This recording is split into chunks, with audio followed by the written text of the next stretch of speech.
Sound check. Sound check. 1, 2, 3. All right. I guess the stream is running.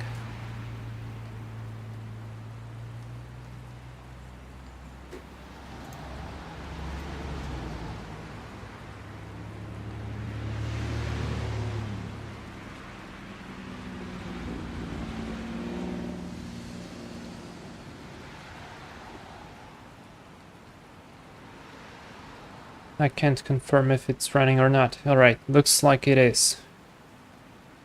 Sound is good? Yeah, we got live feed. Good. 1, 2, 3, sound is good. Hello everybody. Welcome to the stream. I hope everybody's feeling good. And is going to have a good time flying here.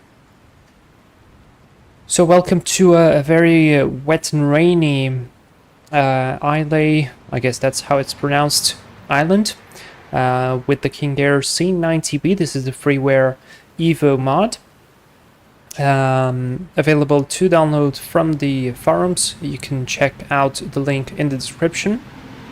Also, please, if anybody can confirm to me that the stream is running good, because YouTube is displaying to me that it's having some problems.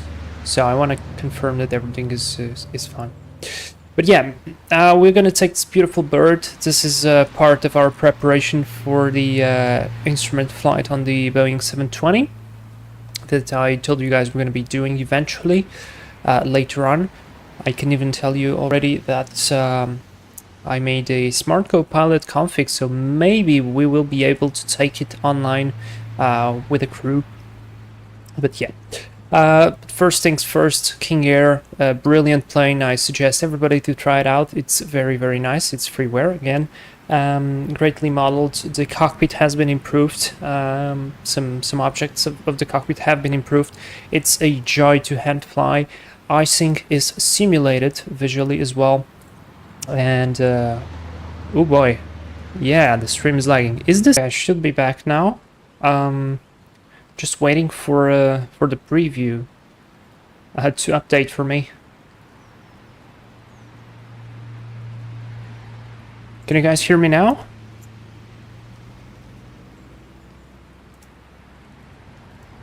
All right, looks like I am running.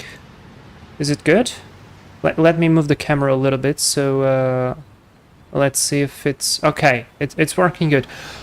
Alright, this is actually interesting because I think this is something related to the new update of X-Plane, because I had the settings in Streamlabs set for GPU encoding, and now I've set it for CPU because the CPU usage was like very low. It was like 15% or something, but the GPU was 91% even without streaming. So yeah, I see that it's good now. Sorry guys for this.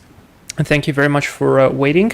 By the way, ShayTP, welcome to the stream. I see you have already the new icon of Avid Simmer. By the way, ShayTP, I have a new video coming up for you members of the channel.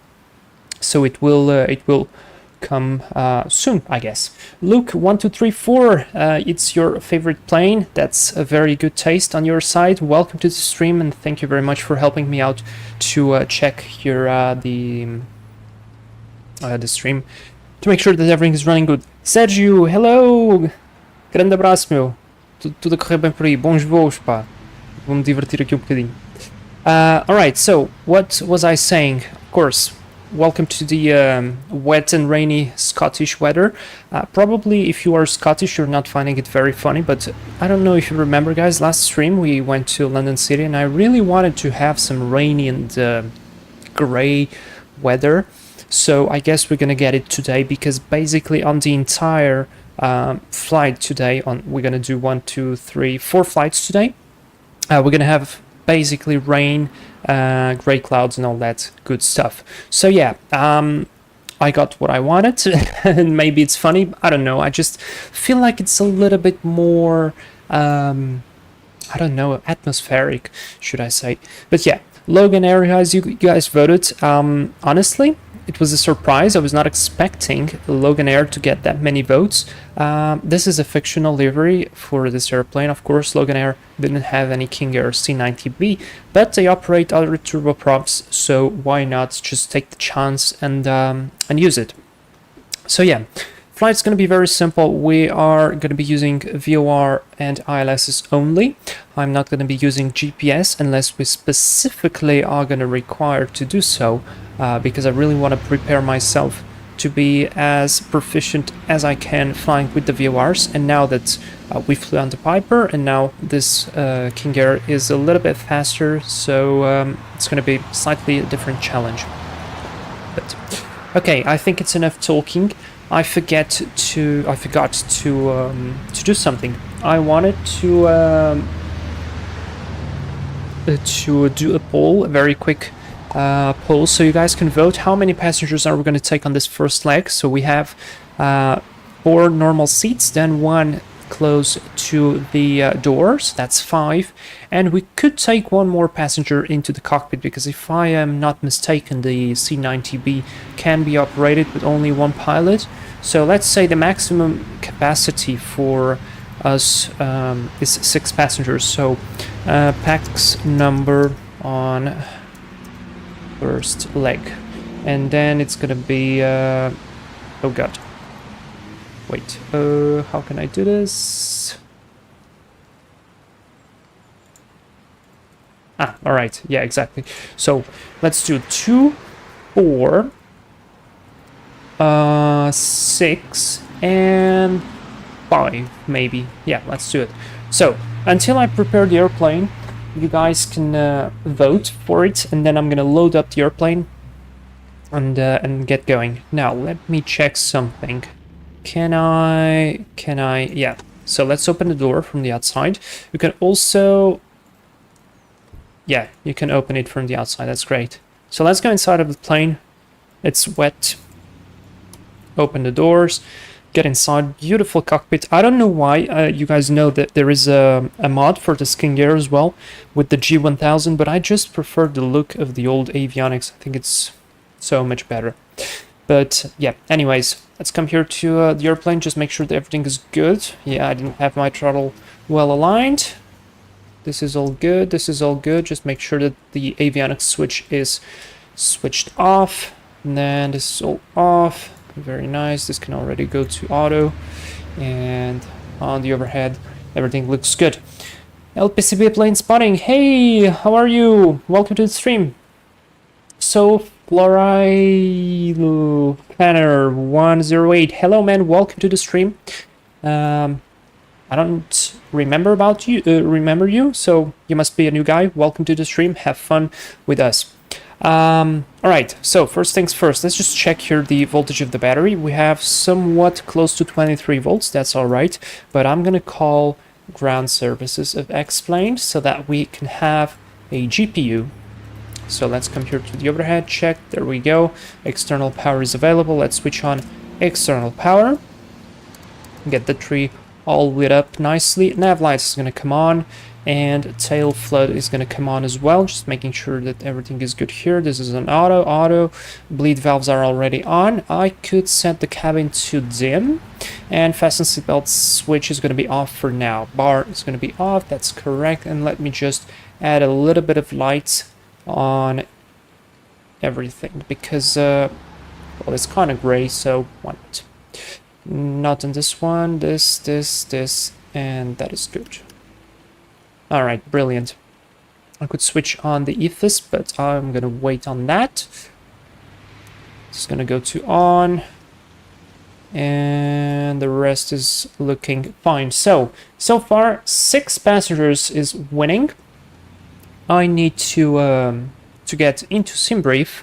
I need to submit the flight plan. I don't think we have any ATC here. Yeah, we don't, which is actually fine. This allows us to play a little bit more, but still, let me show you what I have here. So first leg, right here, from Islay Airport to Glasgow International Airport. Airtime is going to be only 20 minutes, so very, very short flight. 5,000 feet, that's what it gives us. I might go maybe slightly higher, maybe 7,000 feet, just for the sake of it, because why not? And why I opened here sim brief, just so that I can see the significant weather and all the rest. So, alright, this is an area of what? Oh boy, this is a huge area.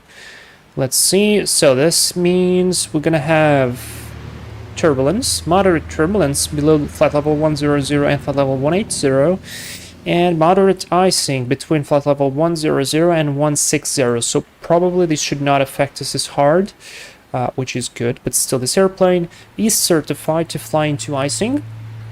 So I forgot to connect to that sim. Let me do it real quick. Logan 310 is going to be our first call sign. Connect. There we go. And I need to submit the flight plan. Brief file. I feel like my browser is a little bit slow, probably because of the streaming. But if the sim is running fine, I'm happy with it. Alright, this sounds good. 5,000. Yep, let me just submit this real quick and I can forget about it. Let me just cheat. Log. Yeah, exactly. Call sign is going to be Logan. And we don't have any specific departures out of here, so we're going to basically just climb out. We're going to use the Islay NDB as a reference. And then when we reach high enough to catch up with a Glasgow VOR, frequency 115.4, which we're going to be setting up, we're just going to fly direct. Now, let's use sim brief as well to check the weather, because it's always useful to do so. Look, it's that sim sortie. What do you mean? And to this. So, in Islay, we have 140 at 11 knots, 6,000 on the visibility light, rain, drizzle, overcast at 600 feet, temperature 13, QNH 994, all pretty low QNH. Luke, online flight. Oh, yes, it is. Absolutely. So, if anybody wants to join me, just go ahead and do it. Alright, we could check a little bit here. The NOTAMs basically running 1, 2, an anemometer is unserviceable. What is an anemometer? I forgot already. Is that the wind? I think that's the wind. I think that's the wind measurement equipment. Yeah, readings taken from runway 30. Yeah, that's the wind reading stuff. Good. And this is all fine. Now, Glasgow. Let's see. Wind 060 at 11. Good visibility. Broken 1,500, broken 2,000, overcast 3,200, no rain, QNH 996. That is good. Here we had 994. Before we forget, let's set it. That's a very low. It's reading negative value. Are you sure, X-Plane? Let's see. 1013, I'm pretty sure I have real weather download. Interesting. Well, then I'm gonna have to leave at 1013, which is really something I didn't want to do, but alright, it's fine. You guys saw that. Probably something related to X-Plane weather. So we have no rain in Glasgow, but it's possible. We have a tempo here between 12 and 18 UTC, visibility of 7,000, light rain, broken 1,400. So that is all fine. Last thing I wanted to do is just come here to the infrared satellite and weather radar. And just checking here. Oh boy. Alright. It's gonna be cool. It's gonna be cool. So far we are all ready for the loading of the plane. Let's come here. I know we have a plugin, but I don't want to use it because I think it sometimes works with our other planes too. I'm not so sure, but I had a friend who had this problem and I really don't want to replicate that. So let's do 400 kilos. Let's say we are not very Actually, let's do 300 kilos on this one. Let's say we are not refueling here. We're going to be refueling in Glasgow. And so now we are going to take, what, 6 or 4 passengers. Damn, we got 4 votes. Guys, one more vote, either on 4 passengers or 6 passengers, because it's 50-50. And I'm just going to take here my own weight. And let me see, 0 here, 0 here for now. So passengers on the front is going to be definitely 100. Passengers on aft is going to be 100. Oh, wait. 200. 200 here, or something like maybe 180. 180. And then we're going to have aisle facing, let's do 90. 96. And take one more for the pilot. So let's do 180 as well. There we go. The plane is loaded up. I guess that's for the 6 passengers. I'm going to finish the vote now. And you guys are going to have the opportunity to vote for the next set of things. Right, done. Apply the changes. Everything's good. So the plane is loaded up.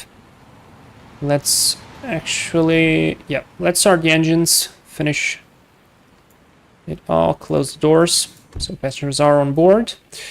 Seatbelt sign and no smoking is going to come on. Now, if we would have ATC, guys, and let's imagine we wouldn't have any ground power to power up the airplane, I can come here and just click off on external power so you guys can see. Slow. Let me just switch this off. We can push here, the push on and off button, so that we can have only one radio working. This way we don't discharge too much of the battery, and we can call for our departure clearance and startup clearance. Then we just switch this off and work everything as normal. So that's pretty neat. All right, so if I recall correctly, the GPU on the King Air is connected from the right side. Might be mistaken, but I think it's from the right side. So because of that, we're going to connect, I'm going to start engine number 1 first. So props full forward. Let's switch on the transfer and the boost pumps. Crossfeed is going to be on auto. Beacon light is going to come on. And if I recall correctly, inverter on because it powers up the torque gauges. And, or actually we don't require that because we have the turbines. So let's go. Starting 1. Starter, there goes the turbine, 13%, low idle. There goes the fuel flow. ITT is on the rise. Turbine above 51. That ITT rise was very little. Sync Crash Flyer 207. Hey, I think I didn't say you hello yet. Welcome to the stream. How are you? Alright, we have a good start. Let's pull this to high idle. I can give the battery Gen 1 on and reset. Make sure it picks up the load. There's very little load. Alright. Let's start number 2 now that I'm going to disconnect the around power, remove all external stuff. And starting right engine. There we go, 13% low idle.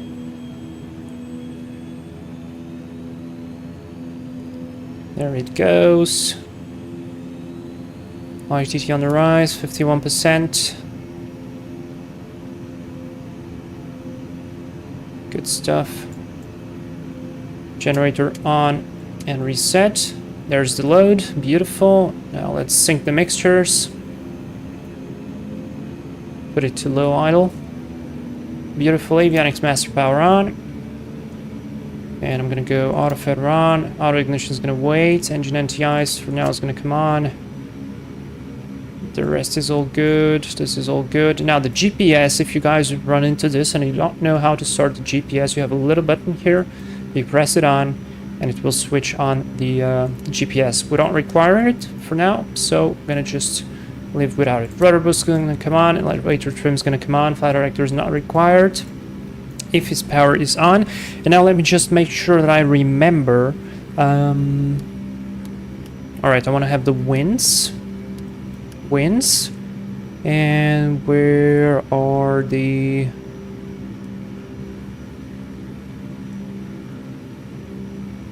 I actually switched with the weather radar. Alright, this is the zoom. I have a lot of bindings for this airplane. I really suggest you to do so as well. But I can't remember them always. Alright, this is the data. I want to do this here.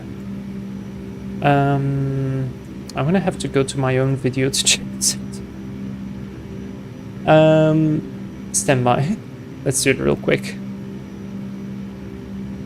Because I have the list of all the things.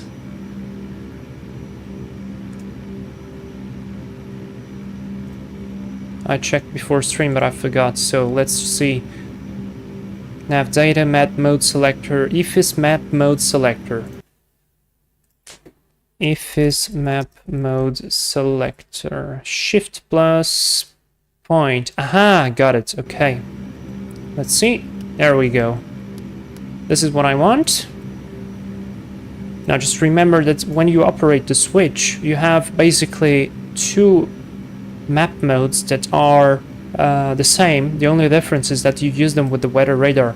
And how do you know that? It's when basically this is one of the ranges, this is the second, not the ranges but the modes, and then you go through the HSI normal, and then here you have a yellow T. This basically means you are operating with the weather radar. So don't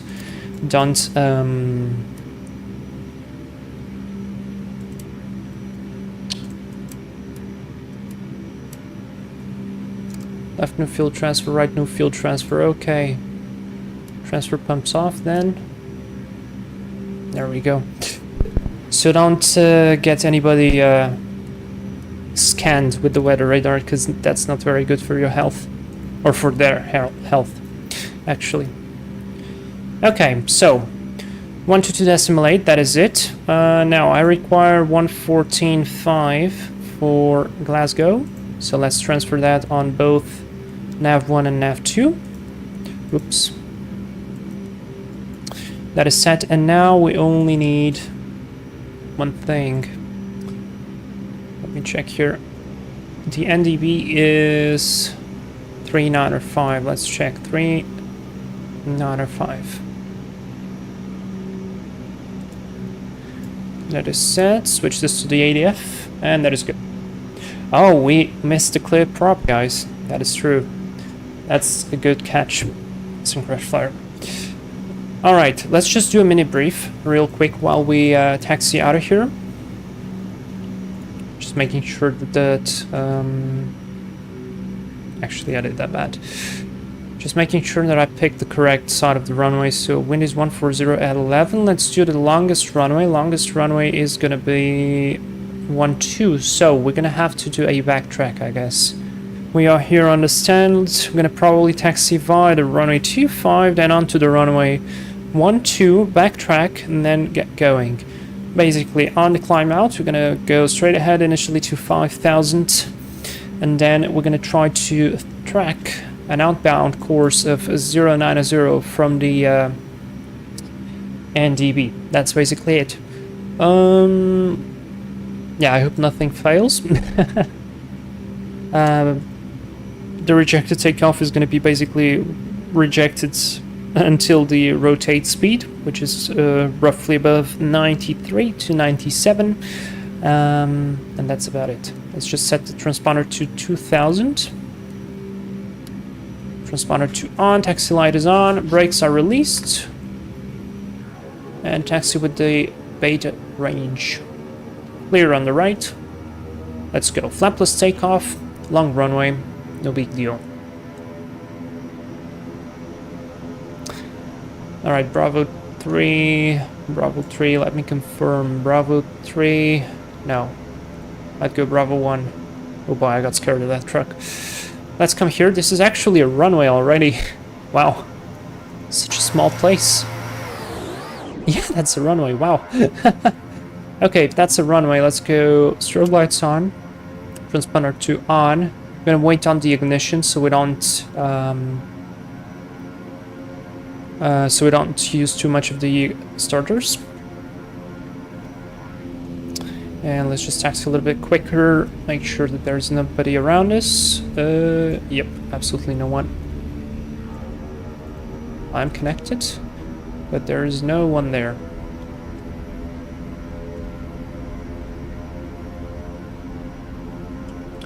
I'm gonna fly below 10,000, so altitude can keep it 0. Oh man, look at that weather. Clear on the left, clear on the right.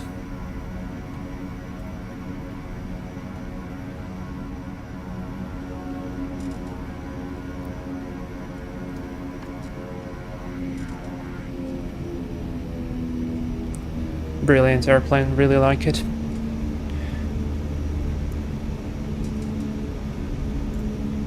And how can I set the decision height? I had a button for it. Oh, there we go. Okay. And Syncrash Flyer, you got the Avid Simmer icon as well. So I congratulate you with your new position.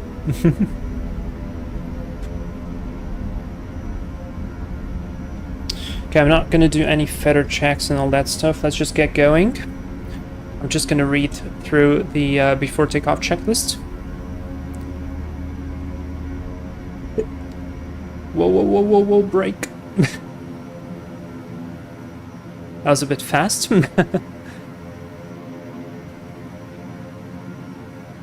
Probably because it's wet and not very nice on the brakes.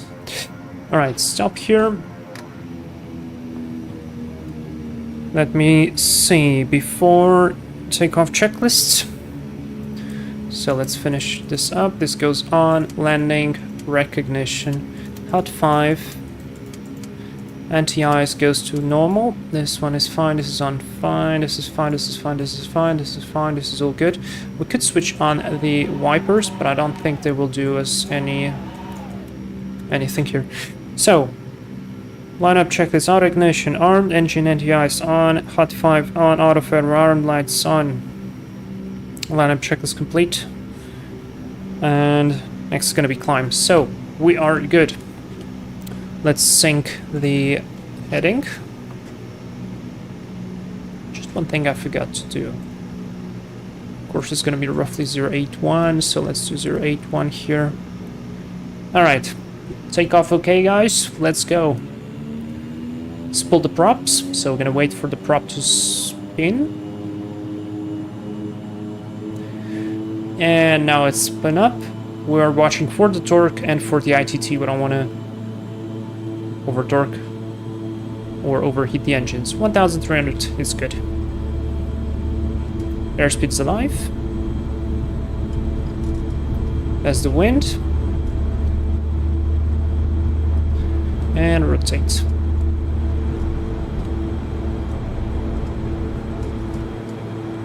Forgot to set the trim. Let's go. Positive climb. Gear up. 120. Let's climb at 120 initially. Brilliant. Now, because we don't want to overheat the lights, landing lights and taxi lights off. Outside temperature 12. Maintain the engine anti-ice on. And into the clouds we go.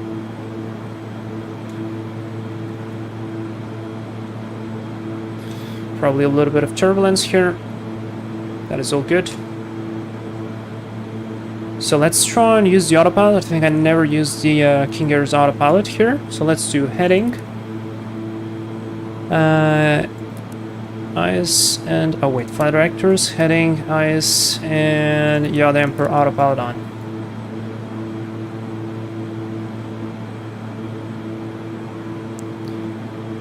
We have an FMA that we should read. Speed is 125. Autopilot yaw damper, heading, speed.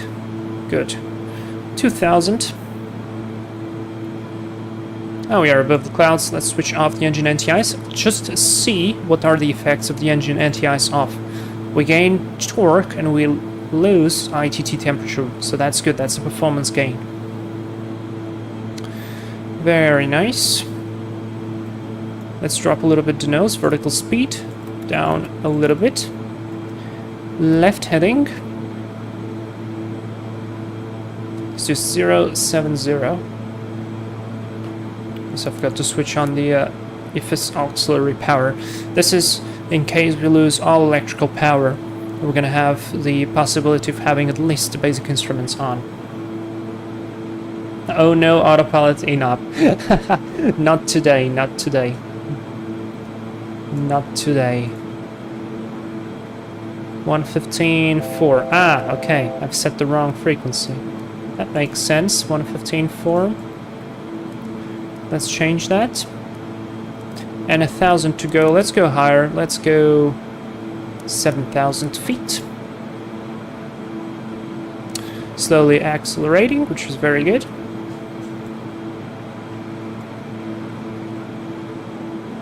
And there we go. Looks like we've got Glasgow on.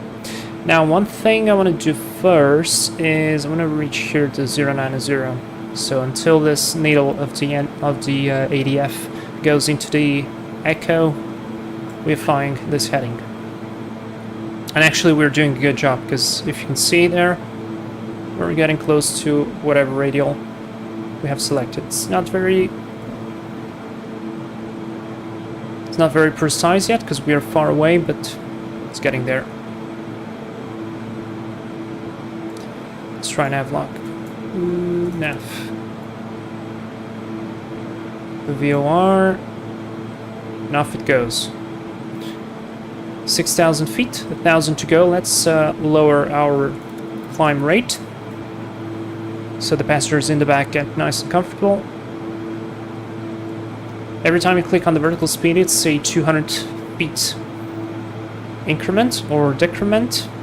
So just remember it's 200 feet and not 100. Great job, we're accelerating nicely. Torque and ITT is very good.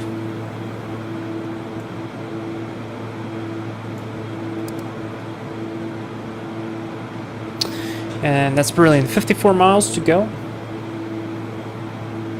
Luke 1234, it's very easy to overheat ITT and blow up engines in this plane. Yeah, you really need to monitor. But once you get used to it, it's actually not that difficult. Oh, look, some mountain peaks. And looks like I'm gonna get into some weather, so I'm not even gonna switch off the seatbelt sign. And this livery, by the way, looks kind of cool on the King Air. I like it. Oh, you know what happened there? This is actually a good learning point. See, 7,000, and we overshoot the 7,000. That's because Mr. Pilot here forgot to arm altitude. So let's lower the vertical speed. And now I'm going to click on altitude. It should be on... Ah, no, wait. Vertical speed, altitude selection. Now it's going to arm the altitude. That's a good one. Haven't flown King Air for a while. Okay, and now that we're basically in cruise, let's just pull back the prop levers to 1600 RPM. Save a little bit of fuel. And make a little bit less noise. Just make it nice and easy. There we go, our plane is leveling off. And I can switch on prop sync.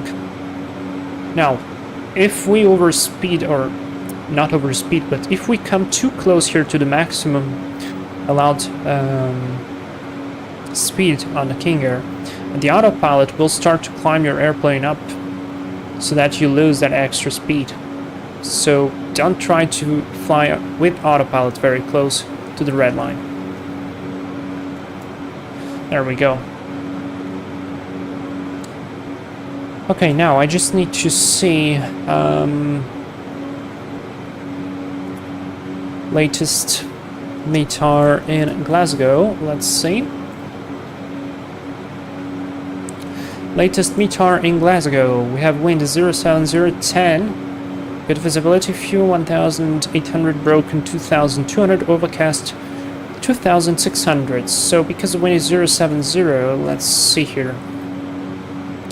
070, runway is gonna go 05 for us, which is great. ILS, DME, VOR, or NDB runway 05, so we're gonna take the ILS. And for that, let's try and do something.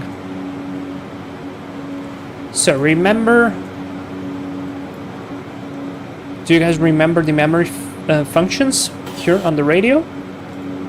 Let's go and save the localized frequency 110.1. So let's hit memory, channel 1, 110.1. Now I'm gonna hit 1 and 2. It memorizes it.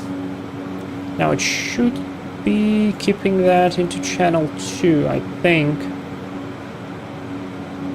Interesting.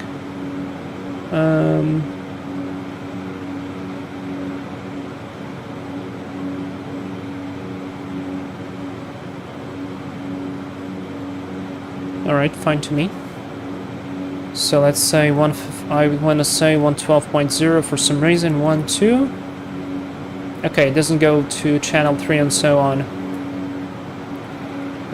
But at least we saved already the localizer frequency. So if I want to switch it on, I just hit memory and transfer, and it's done. Very easy. Good stuff. I could also simply put it here, but we want to do it the interesting way, so let's leave it like this for now. And now I want to come here and pre-select whatever course I want to pre-select. So in this case, let's go lock. It will automatically change from lock to VOR to whatever it needs to change according to the frequency that you have active. So now I just want to set the localizer course for the runway. It's going to be 048. And I could use this as well for the VOR. So let's get closer, then intercept the radial 048 on the VOR, and then intercept the LS. No sensors. Welcome to the stream, man. This is my favorite aircraft in X-Plane 12. It absolutely deserves so. But you know, guys, I'm feeling rusty flying it. I haven't flown it for a while, and I feel it. It's very good. So I need to catch up with the airplane a little bit. Now, we could have done an ident of the frequencies. So if I go here nav 1, we can hear the radios. But I'm not going to do it because we have the ident, the ID here. And it's correct.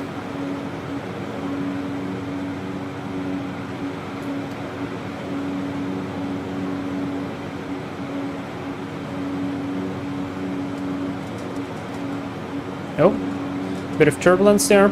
We haven't catched any icing because we do have visual representation of icing on the airplane. So maybe on the flight to Inverness we climb a little bit higher, so just so we can see maybe a little bit of it. 32 miles to go.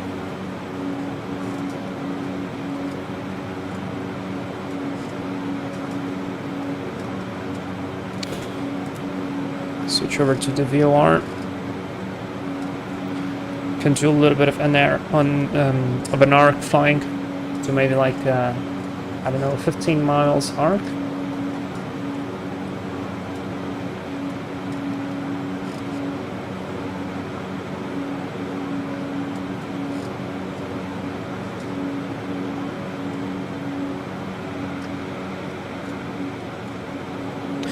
Good stuff. Also, I'm tracking this through Valantis so we can see exactly what are we doing. So far it looks good.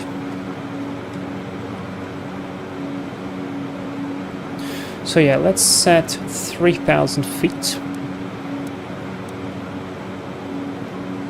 We are at 7, so just to calculate a little bit, Where should we descend? 7 minus 3 is going to be 4. 4 times 3 is 12.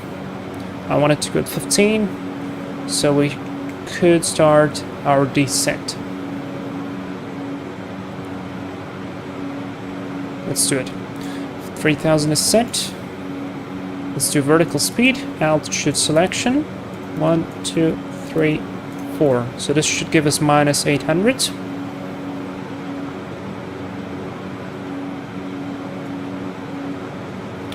I'm going to decrease a little bit the torque. No auto throttle. Sync the heading. I have a binding as well to sync the heading, so this makes it really easy. Just click and it's synced. Again, all useful bindings are in the video that I made about the avionics of this plane. I really suggest you to check it out. And now, because I don't trust the whatever X plane is giving us, it's actually correct, 90905. Let's do it 90905, which is significantly lower from where we were flying.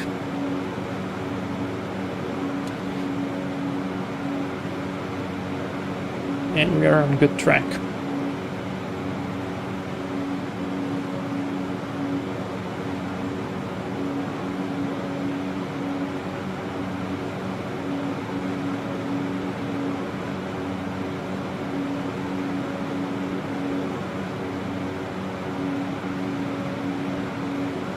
Oh, a bit of open sky. Good. Good stuff.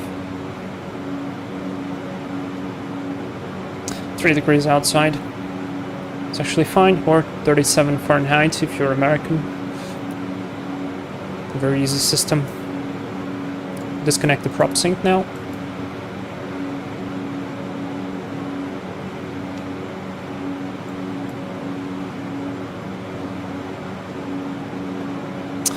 And let me just go into heading mode.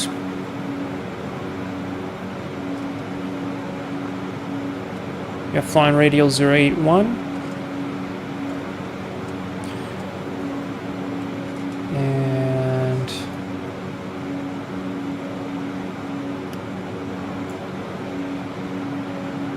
active. Synchronous Flight Another 7. There is also a C90 with modern avionics. It's the same plane developer. Yeah, the plane is basically the same, and the developer is the same. It's the same team of guys doing it. So because we are flying to the VOR, we can actually see our ground speed. And our ground speed is 200 knots, approximately. So we're going to start to anticipate to turn 1 mile before hitting 15 miles to try to do the arc. So I'm going to do this. Oh yeah, it doesn't switch to the VOR, that's fine. Let's do it like this. Oh, no. Wrong button. 048. And now 16. Let's start the turn.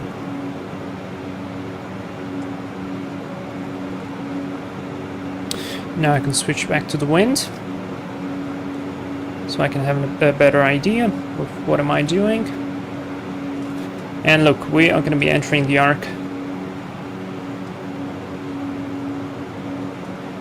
roughly at 15 miles exactly. I'm trying to maintain that.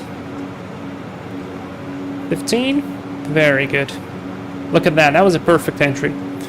And now I'm just going to help it out with the heading, so that we maintain the 15.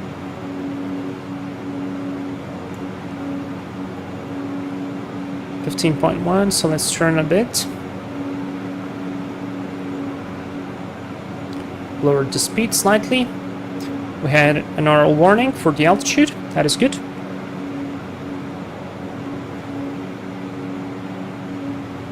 Keep the turn at we are at 15 again. Keep the turn leveling off. Remember to add a little bit of torque. Let's do 1,000. Keep the left turn, actually not, 14.9. We want to see the needle approaching 14 049. Sorry. So flying straight, I guess I turned a little bit too harsh on that one.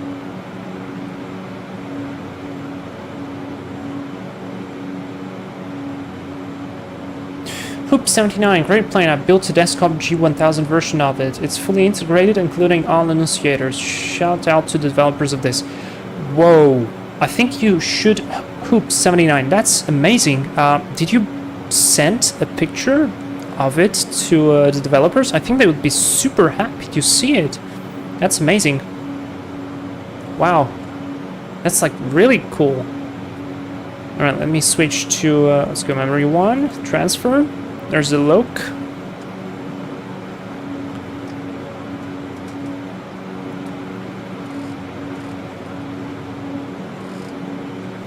We'll lose on the torque a little bit. You should send a picture to them. I think they would be very happy to see it. It's pretty amazing.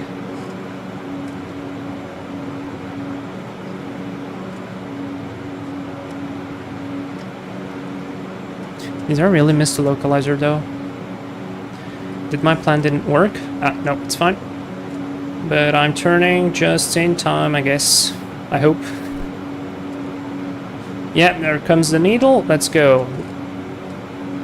I'm gonna hit nav. Nav should arm localizer, which is correct. Oh man, that turn was just in time. Wow. Speed is good. 3000, no icing. Look at that. Oh my god, I'm proud of myself now. It's actually turned out to be better than I expected. Now, according to the chart, 2 things I forgot to do. First of all is set the minimums. Category 1, 253. So let's do that real quick. See there, decision height. Let's hold it. 253. That's what we want to see. 25. It doesn't want to set the 3 for some reason. Come on. Alright, let's leave it 255. No big deal. Localizer set. Go around altitude is 3000. But we should descend to 2400 feet. So let's go. Vertical speed. 1, 2, 3. Then altitude selection.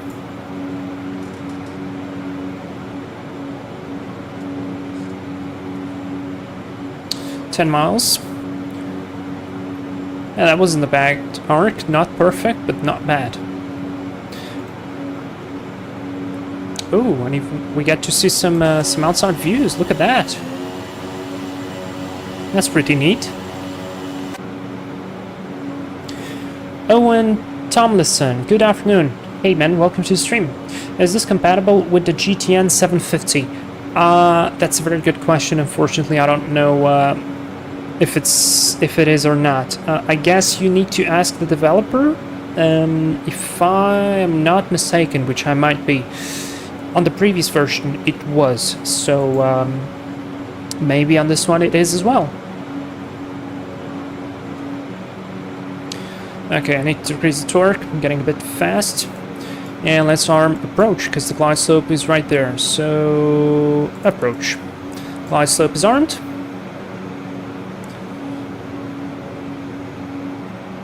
And let's set 3000 to go around altitude. I see I have the runway in sight, but we still have that little cloud ahead of us. Oh, and you're welcome, and sorry for not being able to reply exactly with it. To your question. Okay, so 6 miles to go. Just checking here the before landing checklist. That's the gear horn. I can mute it. But we're gonna deploy the gear. We're below maximum speed. Do it like this. Gear down. Wait about 2 seconds and then do the flaps. Now I'm gonna set the lights on. Add the power. The reverse is not ready. That's because we haven't moved the prop levers full forward. We're still flying over populated areas, so I'm saving some noise. So just to make sure, landing before landing, gear is down 3 greens.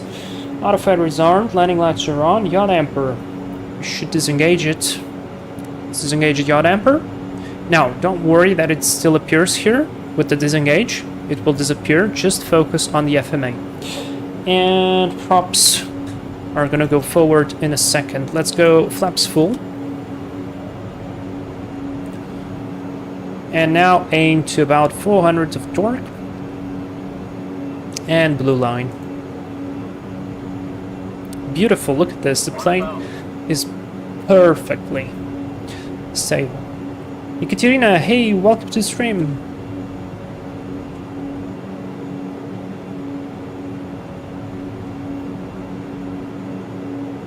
Alright, at 500, we're gonna move the props full forward. Pay attention to the torque, because as we move the props forward, the torque will decrease, so we're gonna have to compensate a little bit. Look at us go. That's a nice livery, I like it. Thank you.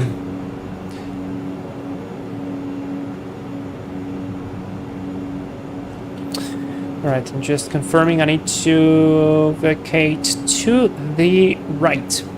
And then we're gonna go to the Logan Air hangar. Okay, we are approaching 500 feet. Let's go props full forward.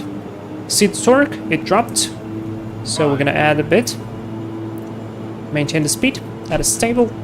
And let's go autopilot off. My controls. Now I wish I had a button to disengage there the master warning, but that's fine.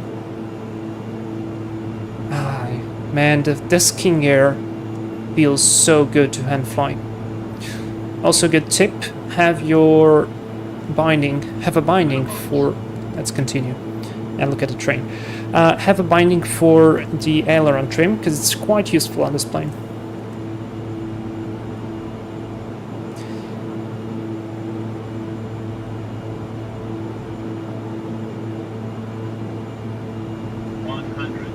Check. 50. 10.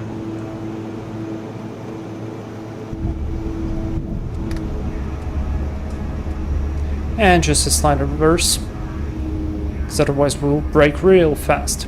Flaps up.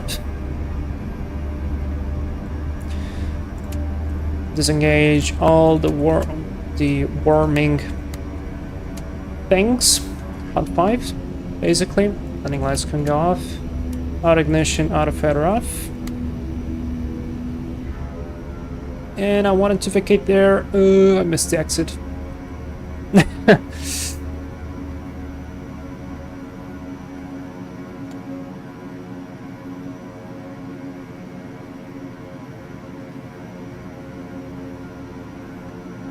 Let's get off the runway quick. Oh, and thank you very much. ShayTP says minus 78. We're gonna see. Haven't landed King Air for a while. It's in crash flight. Last time I flew Piper Seneca 2, I forgot the landing gear. Now I double check if the gear is down. Oh my god, you know, I have a story about this. I'm gonna tell you this. I'm gonna tell you. I'm super ashamed of it. Clear on the left, clear on the right. Transponder can come to on. And strobes to off.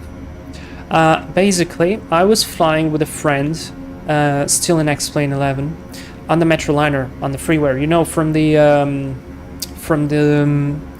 Starving Pilot with the Steve's mod. That's a beautiful plane. I miss the Metroliner so much. I really hope. I think the new developers said the Metroliner is going to come this year still, so I'm really waiting for it. And so we were doing an approach in sequence, and there was another traffic. This was in VATSIM, somewhere in Slovakia. We had ATC, we had other traffic. That airplane is just like a King Air. It has no auto throttle, good autopilot, everything is good, but no auto throttle. And he gave me speed constraints on the descent, so I was really focused to comply with all the restrictions he gave me. And I did a very, very good job. The approach was fantastic. And then I was cleared to land and all that stuff. And then I land and I forget the bloody gear. And I just noticed it at the very end because it was like, okay, I was supposed to touch down at this point and I didn't.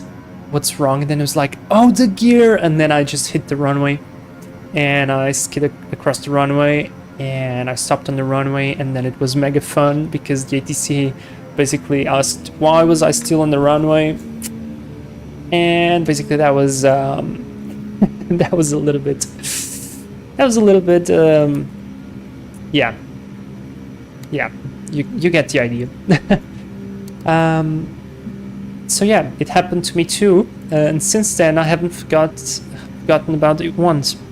Alright, master avionics is off. Inverter, I'm gonna wait for that. We are first just gonna switch. Yeah, avionics is off. Put the power.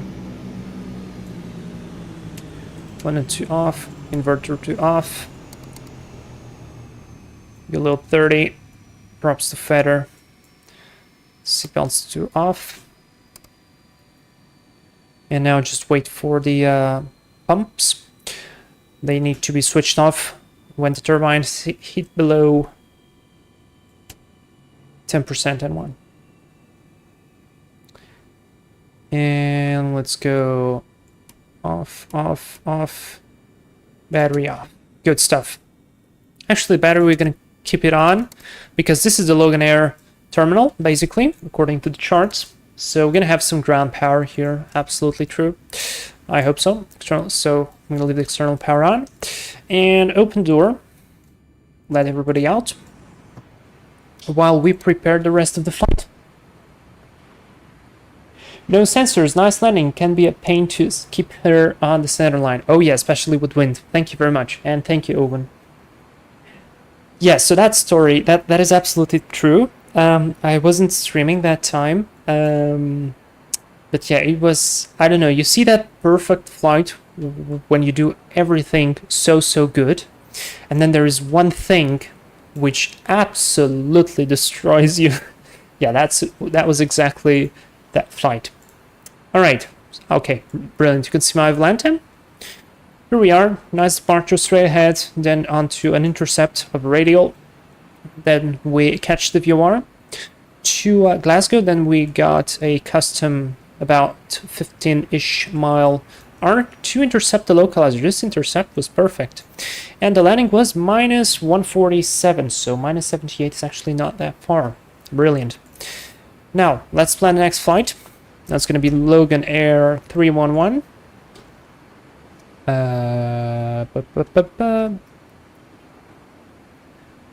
There we go.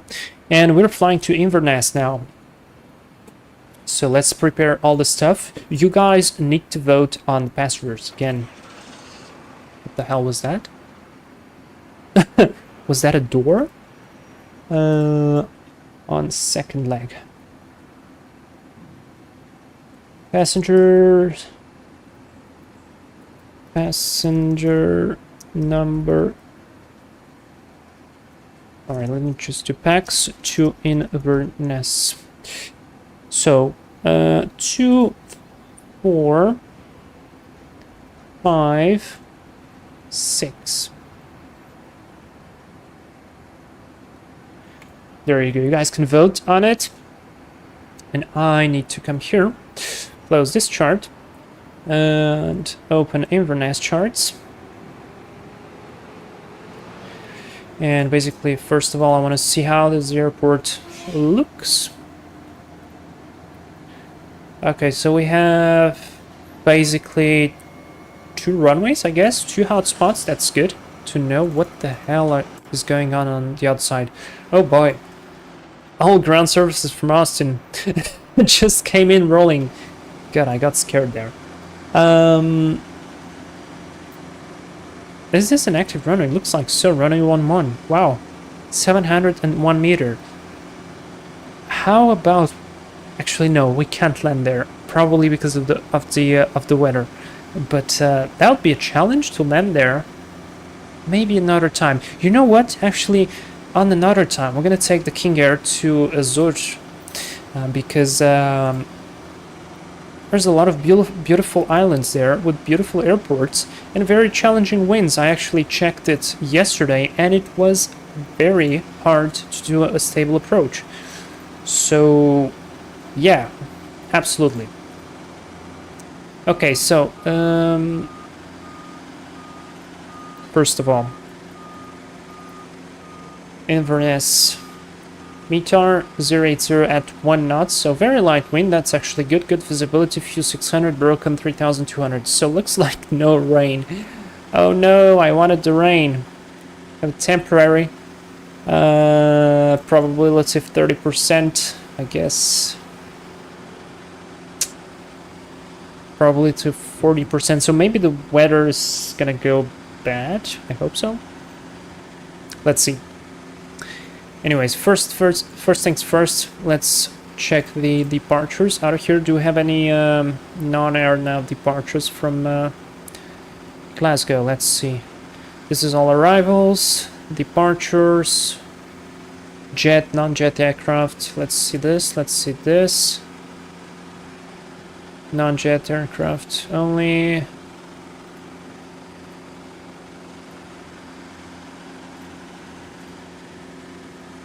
And I need to come to sim brief as well. Edit the flight. And see.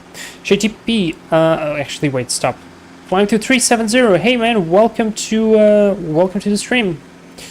Oh, and by the way, where did you get the animation ground crew? I think that's default explain. I just requested ground services and then sometimes they come. So that's default. So Inverness, I'm just gonna go direct, I don't care. So let me just do...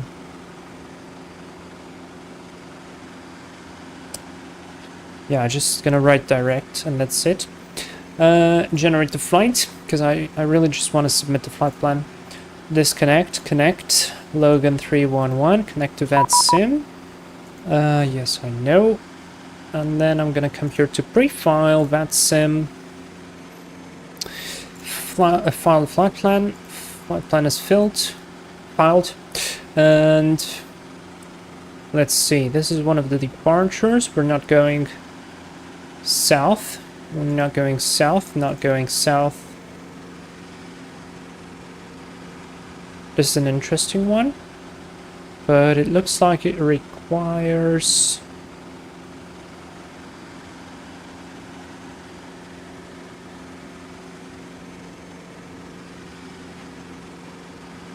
No, actually it doesn't require anything. So this one is interesting. This one is better. Let me see. Sky vector. Low. We have an airway here. All the way to Inverness. Good. And now in Inverness, I already know we're going to go for running 05. So let me see. Approach chart. Direct arrivals 05. Ha, nice. Good. This comes from where? We have a little arc there, and then turn. Direct arrivals, 23, 23, 23. Wait, that's the same. I opened the same chart twice. Instrument approach, LSTM EVR. Okay. Okay, but I really wanted to see. This goes from radial 189. Radial 189. Let's see. Is this on what course? 008. This is a different course. So from where do we go? Nesty Davot.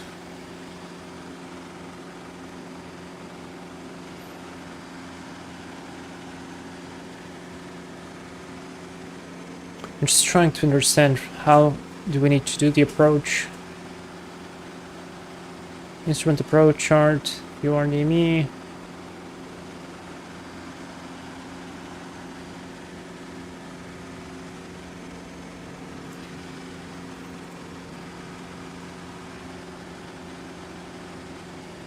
Category Charlie, category Alpha and Bravo. Okay, this is for us.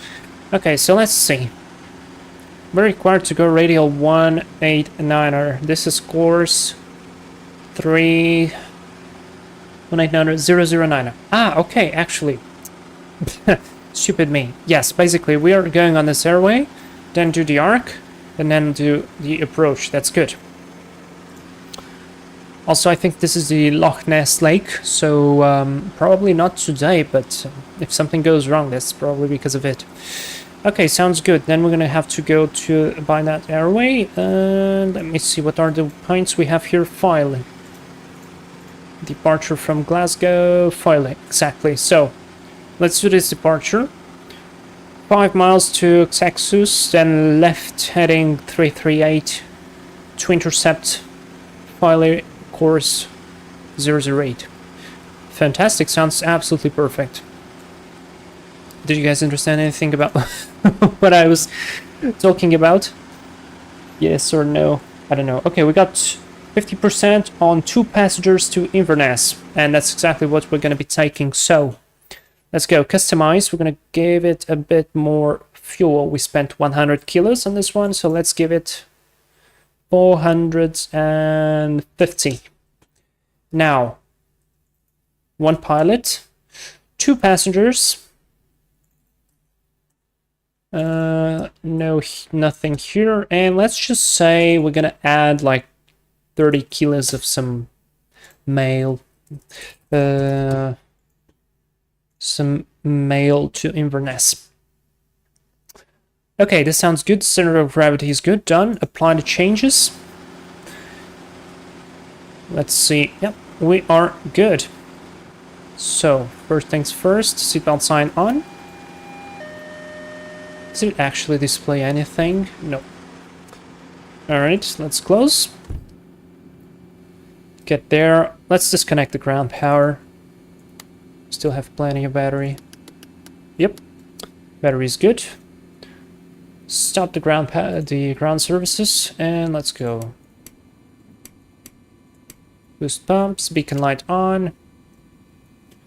Prop levers full forward. The rest is all good. No ATC. And just make sure we shout a good clear prop on the outside. And we're just gonna taxi back out of here. And let's go. Starting number 2.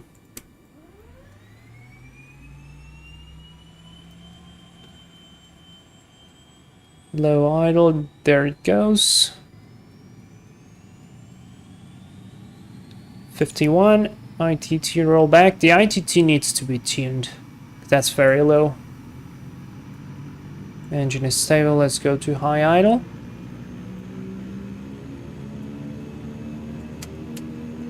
Gen 2 on and reset. There we go. It picked up the load.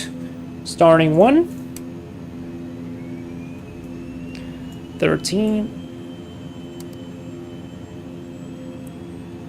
And there we go. ITT on the rise. 51.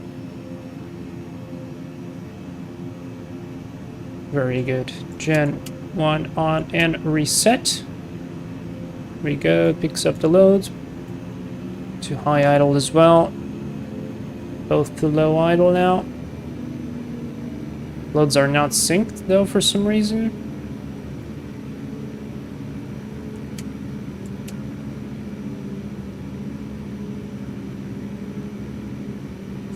Right gen tie open. Why is that? There we go. It tripped for some reason.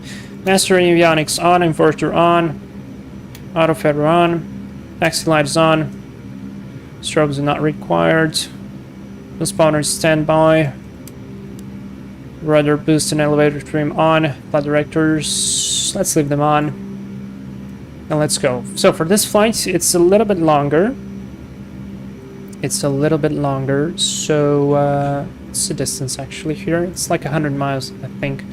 101 miles. So let's climb. Let's go 10,000 feet. How about that? 10,000 feet. 10,000 feet is set. And now I just need to program the approach. And this is going to be basically our departure briefing. So we're going to do the Islay departure. Outbound, radial 050, so let's set that. Change that to 115.4. Outbound 050. And then I'm going to come here to the course pre-select and switch it to... I see what it's doing. Crap. 115.4 transfer. 115.4 transfer. Yeah, basically this is what I wanted. So pre-select. The outbound was radial 008. So let's set here on the pre-select 008. Still don't understand why it's giving me luck there.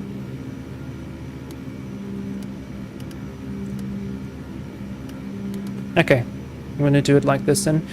008 on this one. And leave the localizer pre-selected in case we need to return to Glasgow for some reason. What was the ILS frequency there? I can close this one, I can close this one, I can close this one. It was 048, so let's leave 048 there. Sync the heading to the departure.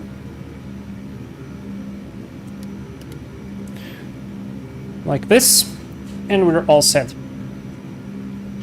Don't forget the cookies, oh yeah.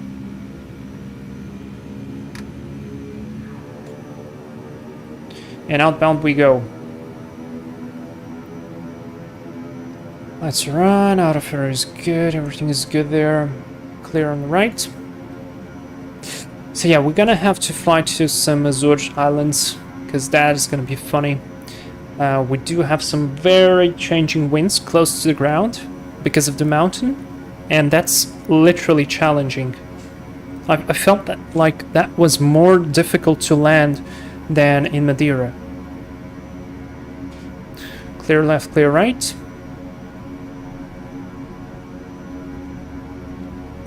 And I'm gonna just go onto the runway right here because I feel like we don't need to go any further. So let me just stop here for a second.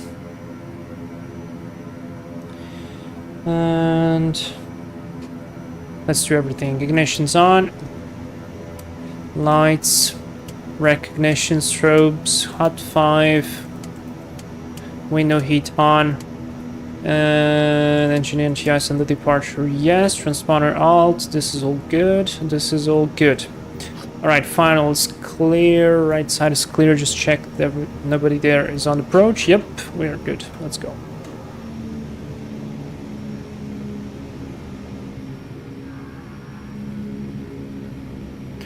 So pretty much a private plane in this fight. We got 2 passengers on board.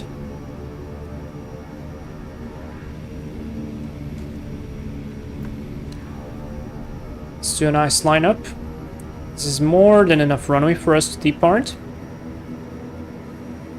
Oh, and another plane it's very nice. Another plane, Jesus.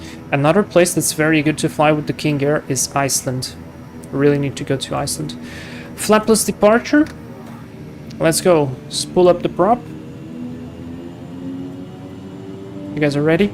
And line up. Checklist out. Ignition's on. Anti-ice is on. Hot 5 set. Out of head arm. Lights on. Props are spun. Let's go. Brakes released. 1,200 on the torque. Good on the ITT. Airspeed is alive.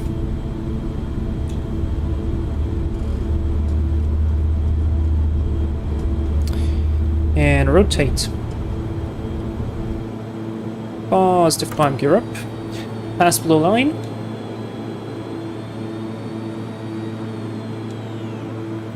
Beautiful, look at it go.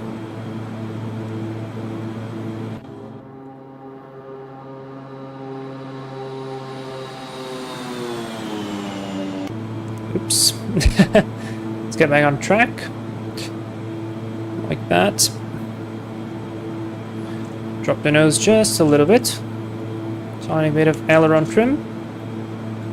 Lights off at this point. We are 1,000 feet, so let's go.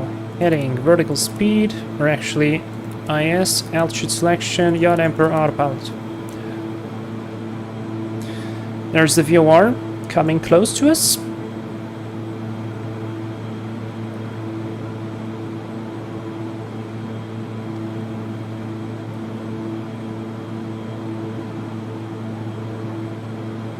Now until 5 miles, fly on the radial.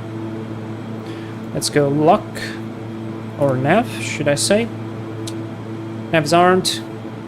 Bye-bye Glasgow.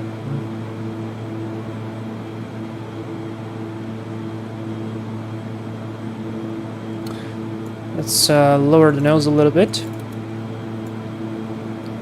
so we can get some speed and get going out of here.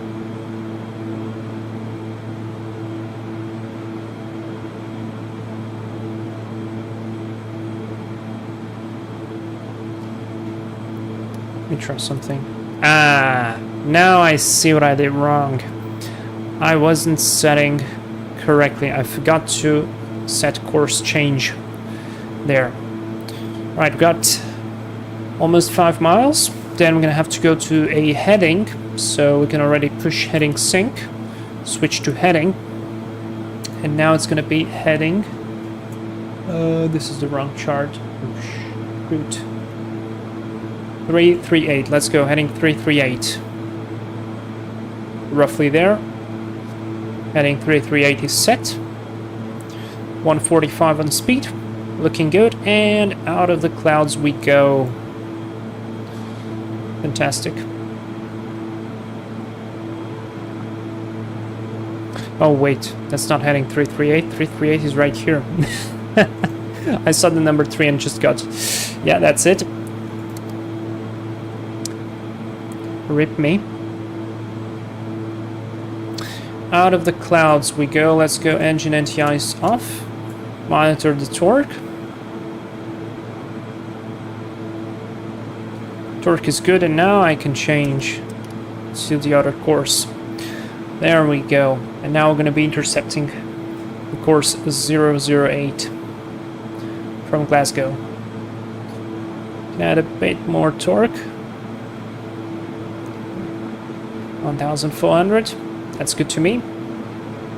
Past 5,000. Could maybe even go higher than 10,000, because there's a lot of weather in front of us. And yeah, let's try to go higher. Let's go 16, level 160. How about that? Cabin altitude, we're gonna go 160. There we go, that is set. It's pressurizing nice. Let's go indicated. Hold 162. Now I just need to monitor the needle. Close to 10 miles. We need to start the turn. That sounds about right. Set QNH 1013.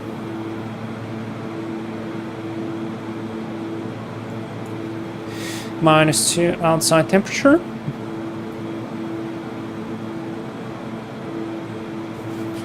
Probably will have to use some anti-ice.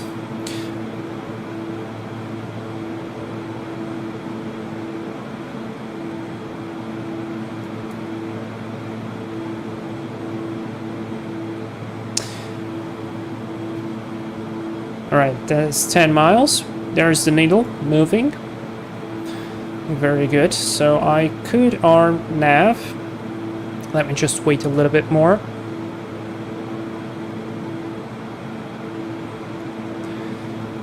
Add a bit of torque again, because we lose torque as we climb. Let's go nav. We'll maintain the heading until intercepting. So that's nice.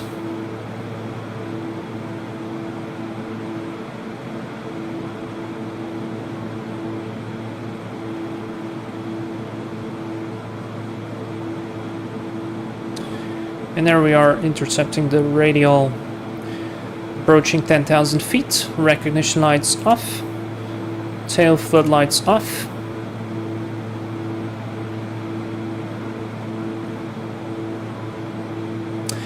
And now, I'm not gonna stop and just enjoy. I'm gonna be preparing myself for what comes next. And next comes Inverness at 109.2. So 109.2. Gonna leave that on the standby. 109.2. Active on the nav2, so we can monitor.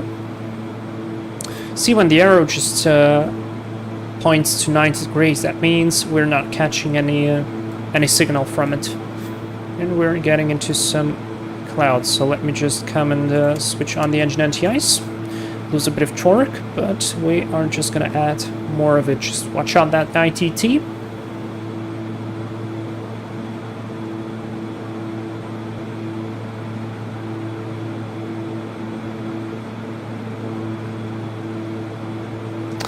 And I can monitor as well channel 2. Oh, we actually have the DME reading. Oh no, don't tell me that's only DME.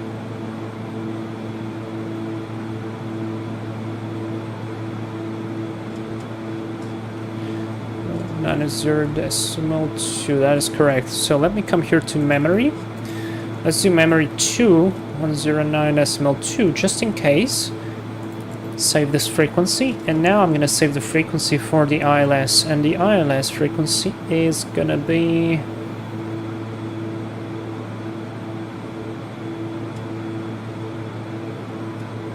wait, I'm doing something wrong here.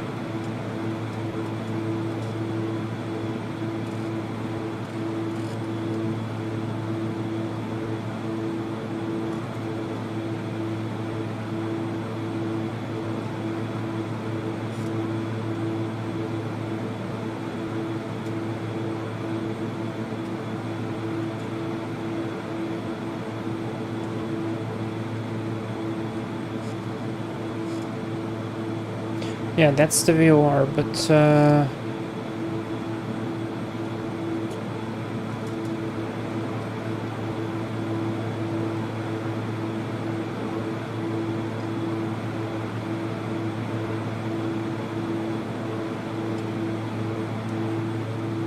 we just check the cabin altitude. Cabin altitude is good. No ice on the wings yet. That's good as well. 20 miles out. 80 miles to go. It's the problem with the different charts. I get really confused now. Look, like, this is the approach, right? This is all good.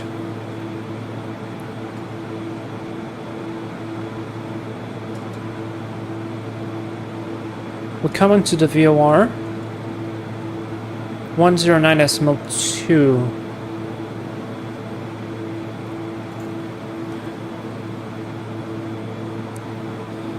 So I know that some frequencies are only allocated to the ILSs and others only to the VORs. For some reason I think that the VORs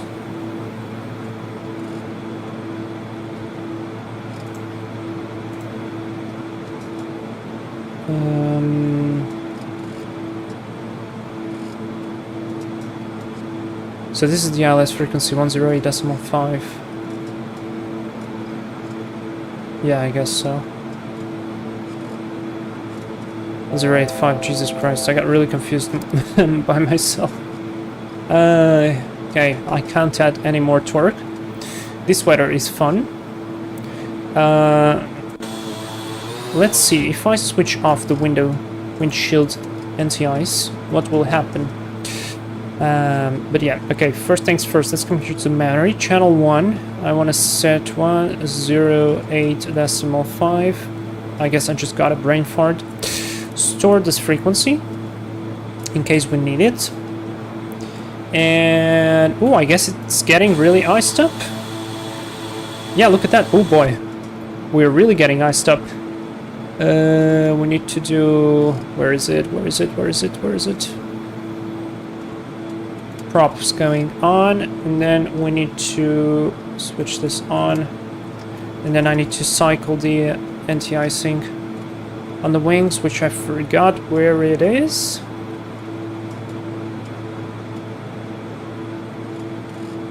Oh, here it is.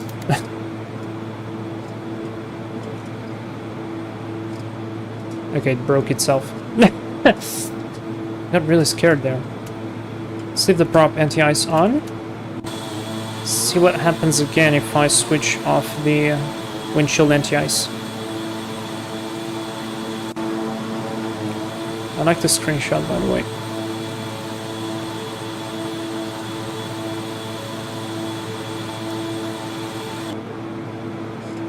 Yeah, I guess that was only in the clouds that we were getting the icing. Broke off. It's here, the switch. Forgot about it. Alright, we got INS VOR, so let's try something. Let's make ourselves already go on to the correct radial. And the correct radial is going to be 009er. So, let's do heading sync. Switch the frequencies, but first, before I switch the frequencies, I switch to heading. Now I switch the frequencies. We'll do this crazy thing. Line up. 100.9er. Perfectly aligned. And now I can switch back to nav, and we're flying on Inverness VOR. Oh, we're icing up again. I wonder, is this because of the windshield anti-icing? Let me see if it will disappear now or not. What? This is interesting. Is it somehow linked to the windshield anti-icing? Because it shouldn't be. There's definitely something to it.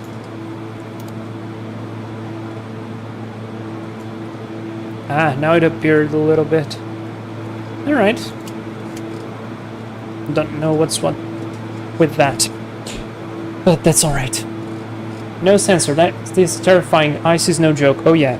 I'm just doing this in the sim. No way I would be doing this in real life. And can we climb even higher? Let's try to climb higher. Let's go 22 maybe. No, let's do 20. At least 20. Let's do vertical speed. Altitude selection 1, 2, 3, 4, 5, 6, 7, 8. That should be roughly 1,600.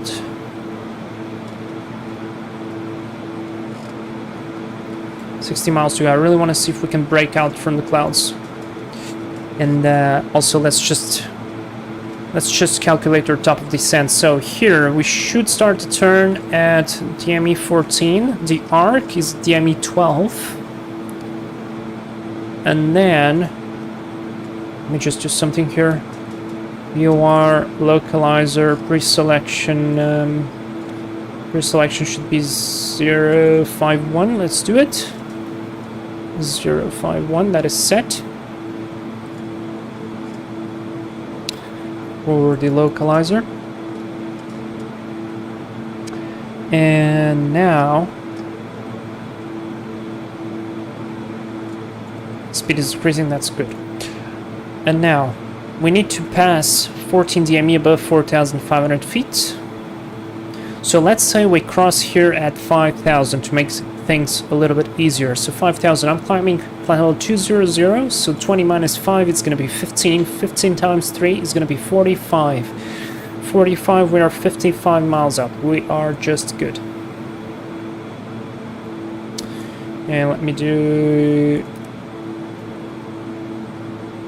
Yes, whole, let's actually do 18, so 18 minus 5 is going to be 13, 13 times 3 is going to be 39, so 39 miles, no, 39 plus 14 actually, 39 plus 14 is going to be 49, 53,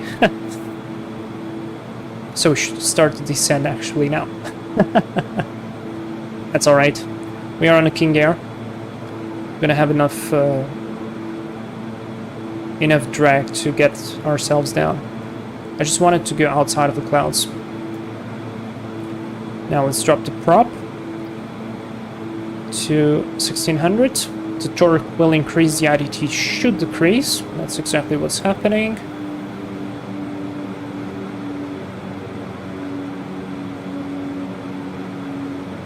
And there we go, roughly 1600, prop sync on.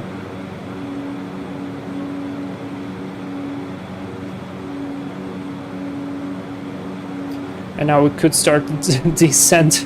Well, this was a short-lived cruise. Let's just enjoy the view for a second.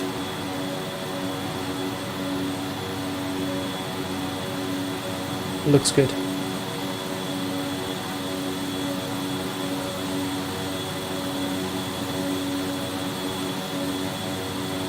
This is really looking good. And the livery looks nice too.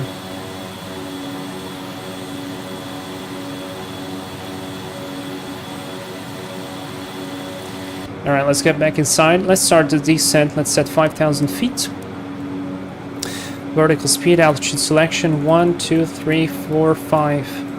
So minus 1,000 to begin with. We could check our to channel 1. Ground speed 256, so vertical speed should be minus 2,000. 1, 2, 3, 4. So it like this, decrease the torque. And down we go. Now finish up the preparations. Minimums for category Alpha, Cat 1 ILS is gonna be 190, so let's do just that.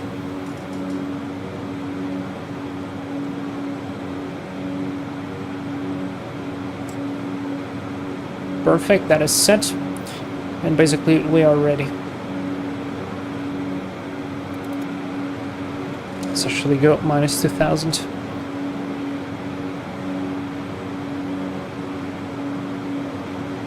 Ah, we can see the vertical speed here. Good.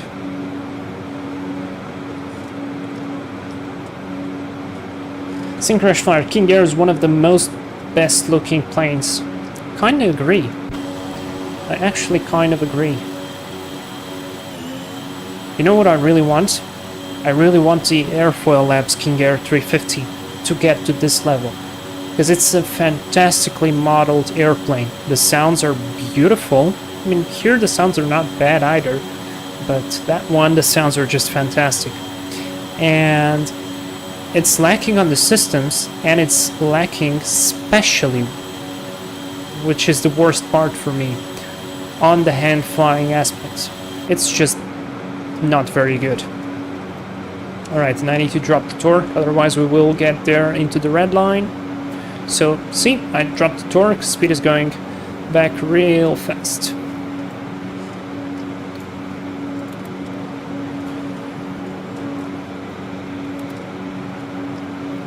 Alright, so 14,000, we wanted to go to 5, so that's 9 of difference. 9 times 3 is going to be 27 miles, plus 14. Yeah, we're getting there. We are getting there.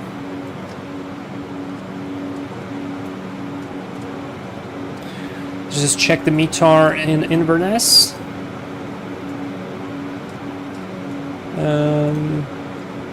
Latest METAR reading 030 at 1, 5,000 scattered 3,100, broken 4,400, temperature 12, QNH 906. That's very good to know.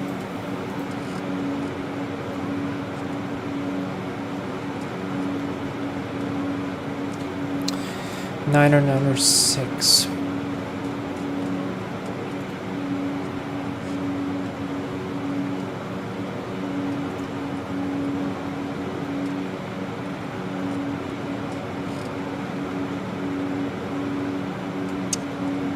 And then I wonder where do we park, but that's gonna be a later question.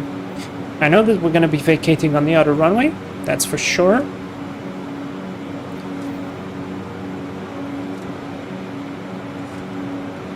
And how about me trying to hand fly this approach? So I tried to hand fly the arc. What do you guys think? Set QNH 906 already.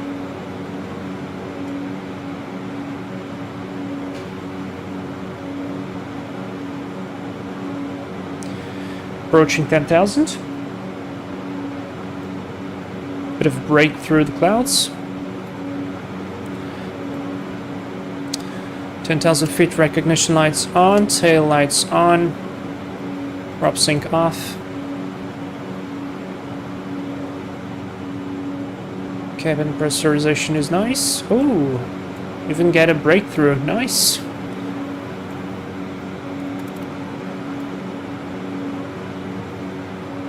A breakout, actually. Okay, we are at 9, we want 5. 9 minus 5 is going to be 4. 4 times 3 is 12. 12 plus 14 is going to be 26. We are at 28. So, we catched up. That means I can decrease the vertical speed at this time.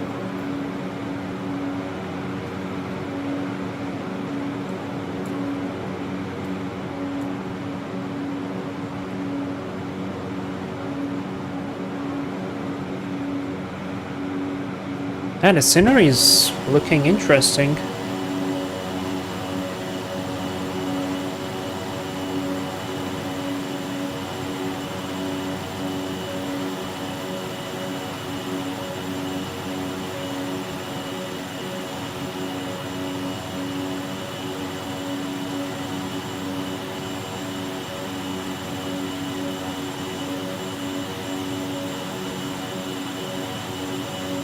Okay, let's get back inside. 10 miles to go.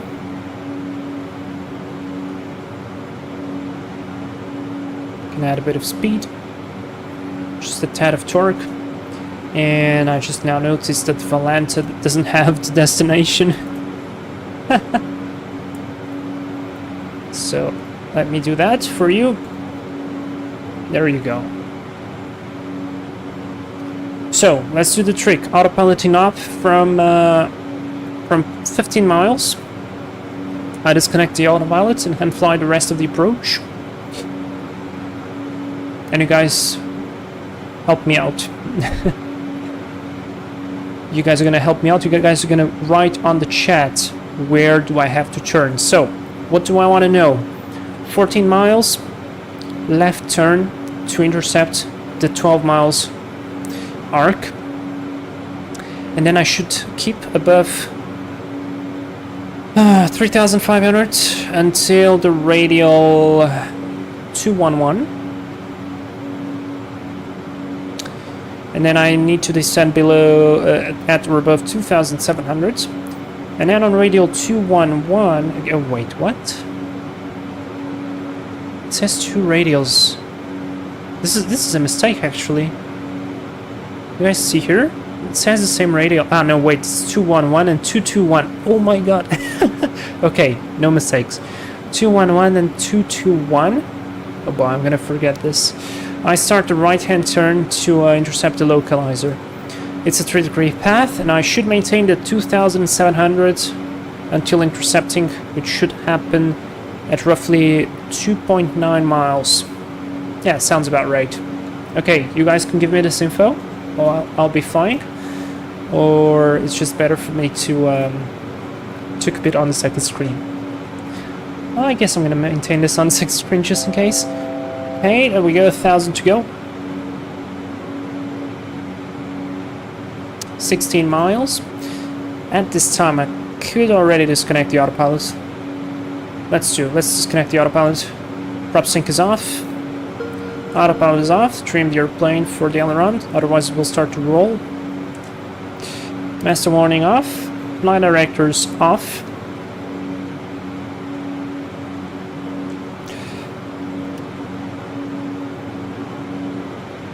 Emil, hey! Welcome to the stream. It's going good, I think. That's 14 miles. A bit of nose up. And let's go left-hand turn. We want to enter the 12 miles DME arc.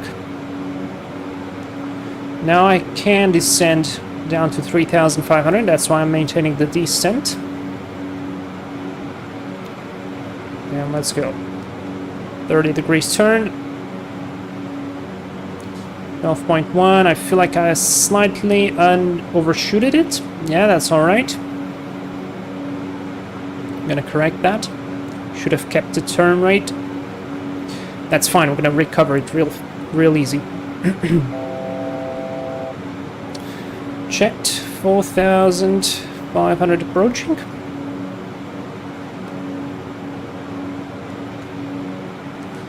Adding power, trimming the airplane.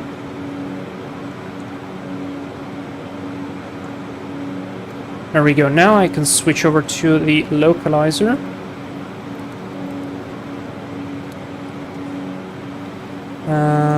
Shit.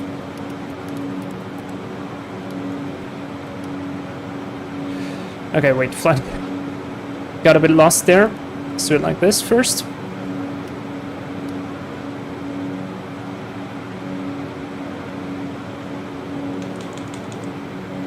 I lost the course.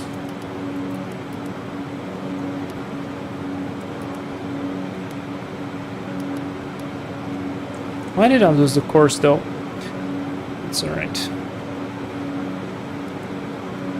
Oh, because the frequency is not right. 109. Let's do memory. Activate. Saved it. 12.4. Skip the turn. So 221 I can start. 211 actually. Radial 211 I can start to descent to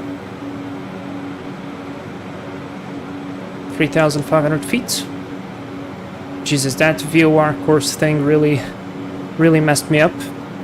And I did a bad job on the arc. And there's 221. 221 I can start to turn. Now I could actually switch to the localizer. So let's maintain 30 degrees turn. Whoa, whoa, whoa, chill on the descent. Torque out. That was a bit of turbulence. Actually good on the glide path. Oh boy, this is quite rough. There's the localizer.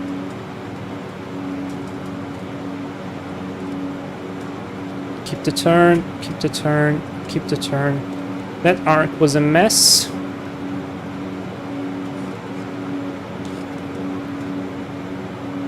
Alright. Okay, approximately line up. The wind is coming from the right. Keep the descent. Drop the torque a little bit.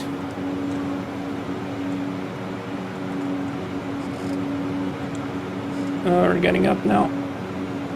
It's really turbulent out here. I don't know if you guys can tell, but it's really shaking me up. And a lot of the movements you see on of the plane, it's not me. It's literally the turbulence. Ooh boy. Okay, don't drop the nose like that. We are on the localizer, we're catching up with the glide slope. We are 8 miles out.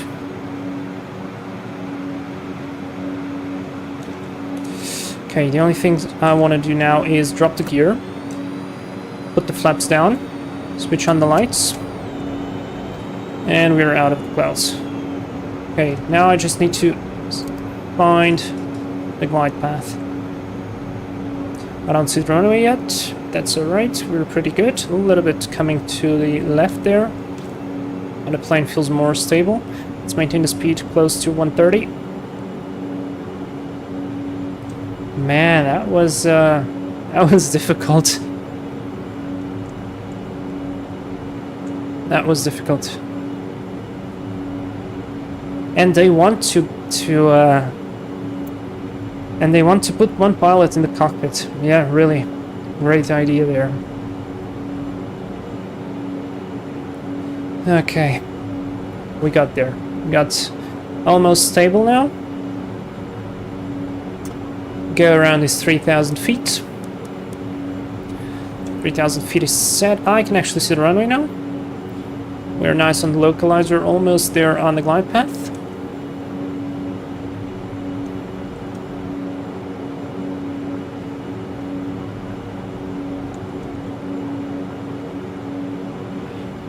Ooh, this was hairy.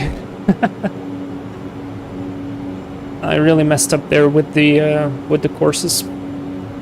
That was pilot mistake. I take it. 4 miles to go.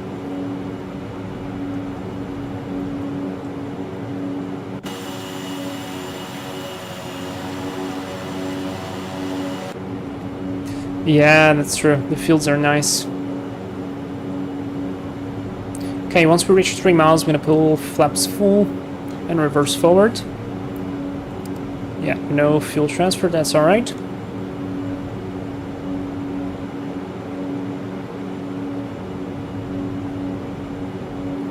Okay, let's go. Prop full forward. Ups full.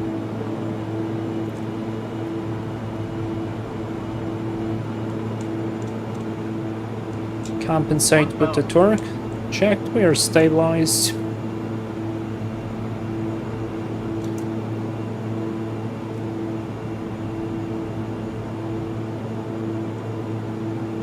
Thank you.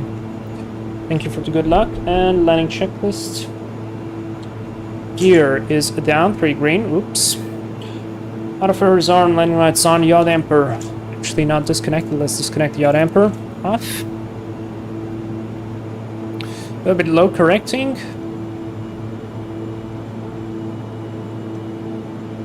Recovered there. And props are full forward. Landing checklist is complete. On the blue line. I feel like the localizer is just slightly offset. Like now we are exactly on the localizer, but I feel like I'm going slightly offset to it. Just slightly. Roughly 400 on the torque. It's a good amount of power to keep you stable. Yeah, see there? Now I'm lined up visually with the runway, but the localizer is just slightly offset. Don't know why. Minimum. Continue.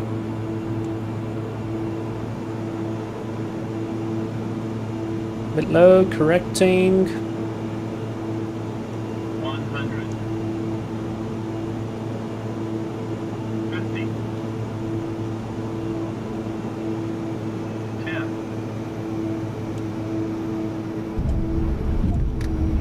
And reverse.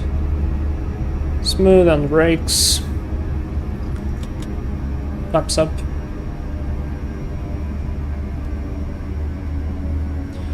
Clear right.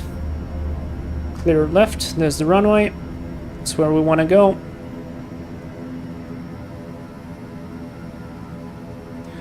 Welcome to Inverness. Alright, transfer pumps off. Prop, fuel vents, stall warning, auto ignition off, auto feather off, landing lights, recognition off. Leave the engine NTIs on.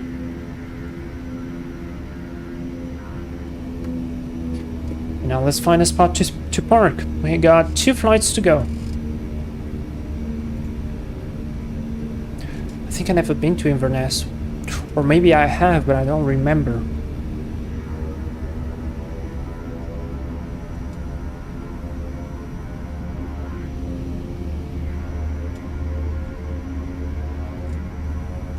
Now left turn. Now we can either go to the terminal or we can go to the general aviation park. But I guess we aren't gonna go into the terminal because we are, well, we are a commercial flight. All right, transponder 2 on, strobes off. It's good weather here, or more or less good weather. I really wanted it to be rainy.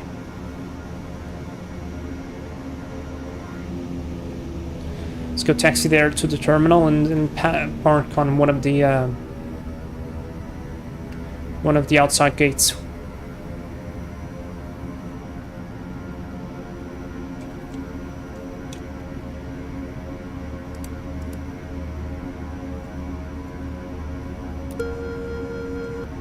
autopilot didn't disconnect properly.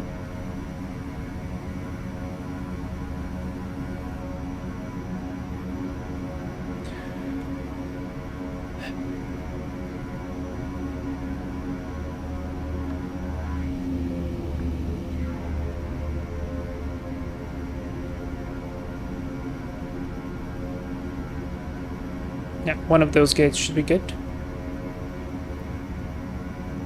Are they even marked, though?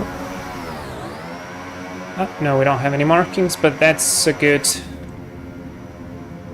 terminal. At least looks for me. Like a definitely good terminal. And I'm gonna clip the wing on this guy. Yep, we just did. That's alright. Oh, we had a marshaller there. I didn't see him.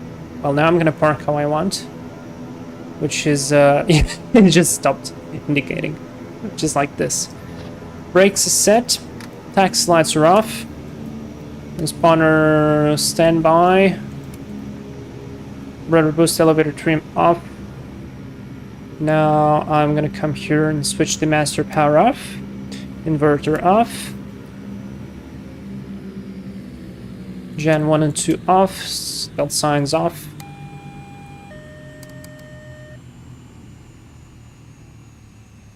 Below 30. Props to feather. Now once they stop spinning really fast, beacon light off. And let's sit on battery for this one. Why not? 10% and one. Boost pumps off. And the other one too. Okay, brilliant. So, let me switch the battery off for a second. Open the door.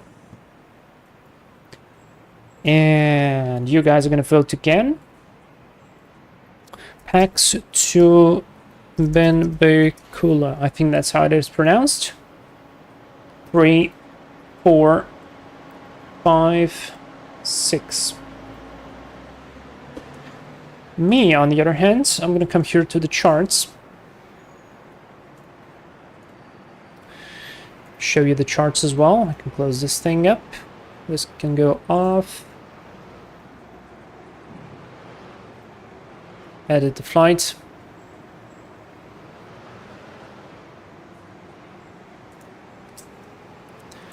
Change the number to 312. Generate the flight the other way around.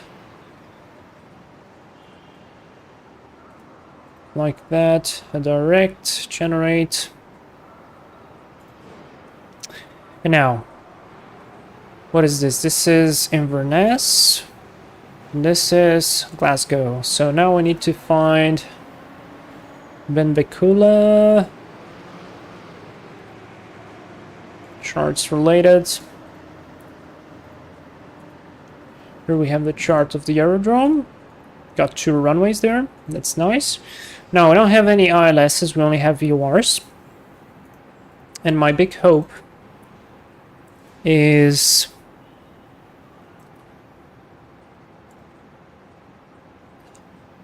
080 and 8 overcast.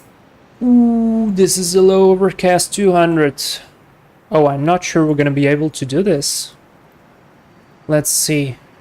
VOR DME runway 06. What are the minimums here?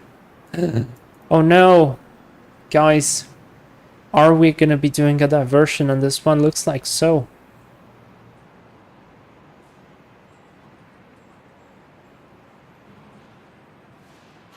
And this is obstacle clearance altitude, so we need to add an operational 50 feet, so this is gonna be 410. Oh no, looks like we're gonna have to have a diversion. Overcast at 200. Let's see how it goes. I'm gonna bring some extra fuel on this one. Alright, this is gonna be interesting. But at least the approach is gonna be easy because we have a VOR there. Just straight up to the VOR. Left outbound radial 2255. We should have a timing there. We don't have any timing fly though.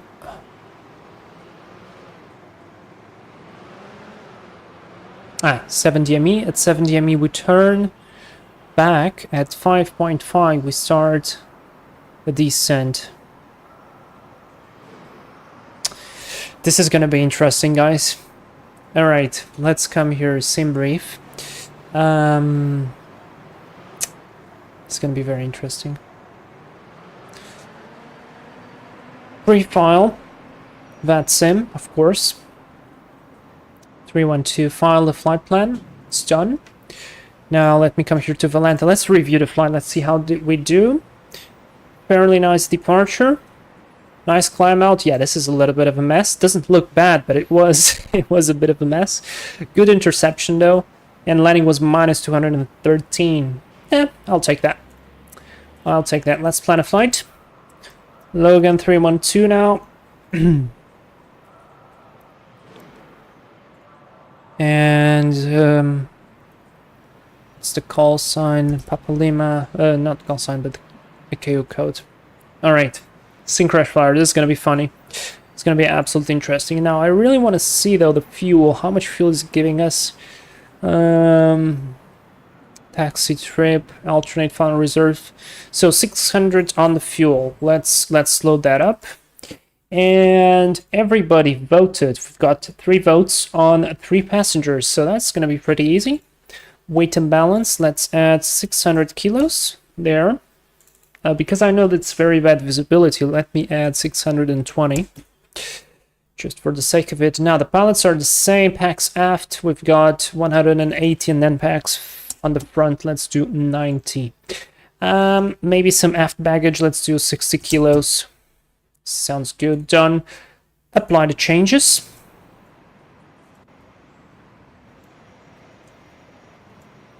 Oh man, this plane looks good.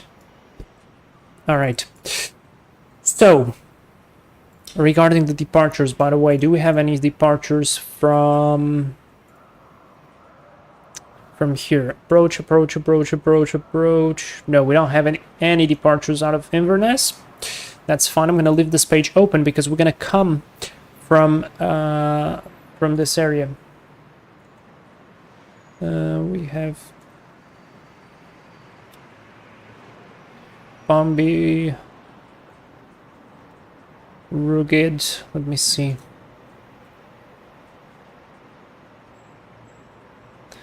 Garva. Where is it? Let me see.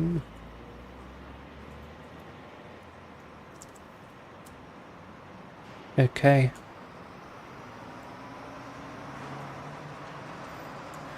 For the flight back, we're gonna do this one. Or we could just ignore it and just do the normal arc as well. But for the departure, 108.1. Alright, let's start up.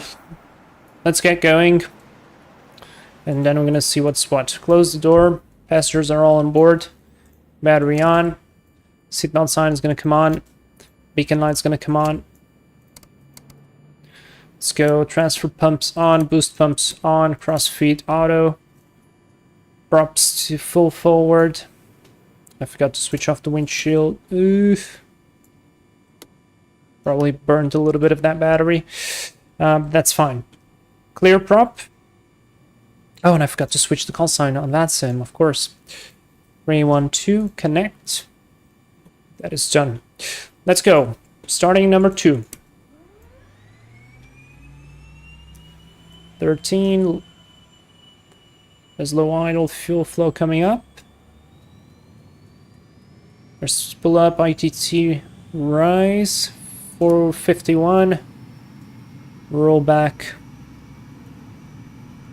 Hold this to high idle. Gen 2 on and reset. As the load. Starting 1.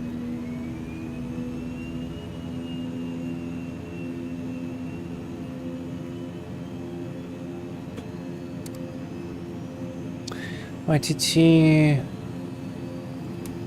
51 as the rollback. Good stuff. I don't know why it drops the generators on the start. Left is on. Okay, I guess we need to do a sense reset. There we go. Mixture both to low idle. Master, inverter on. Nav is all good. Tail flood. Auto feather goes to arm. Temperature. This is good. Switch this on. Switch this on. So it's set 12,000, right? Let's set 12,000. Initially, at least 12,000 is set. Gonna depart on runway heading, then left turn. Intercept the outbound radial. Outbound radial should be something like 271, so let's do just that. Just stand by. 1092. Transfer. 1092, that is set. 271.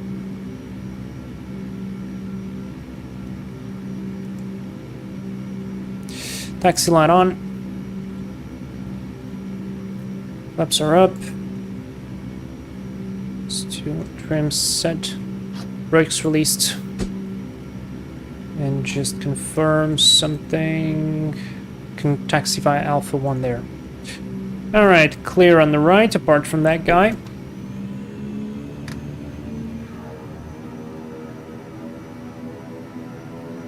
Clear on the left as well. Let's go. Try to go to Benbecula. See how it goes. Auto ignition to armed. Landing lights, recognition, strobes, transponder to alt 5.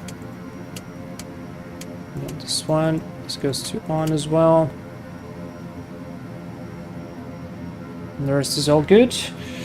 Lineup checklist is going to be auto ignition armed, NTIS on, ICE hot 5 set, auto federal arm lights on. Lineup checklist complete. Clear left, clear right. Let's go.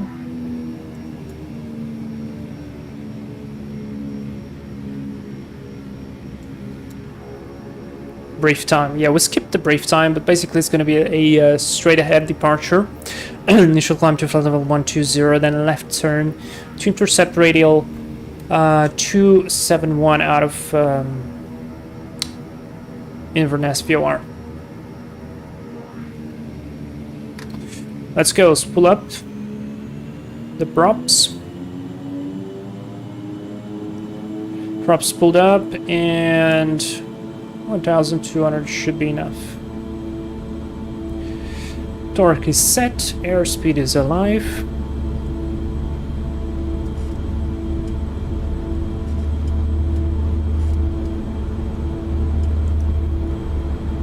And rotate.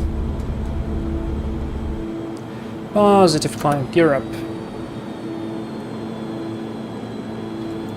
Lights off. Pass blue line.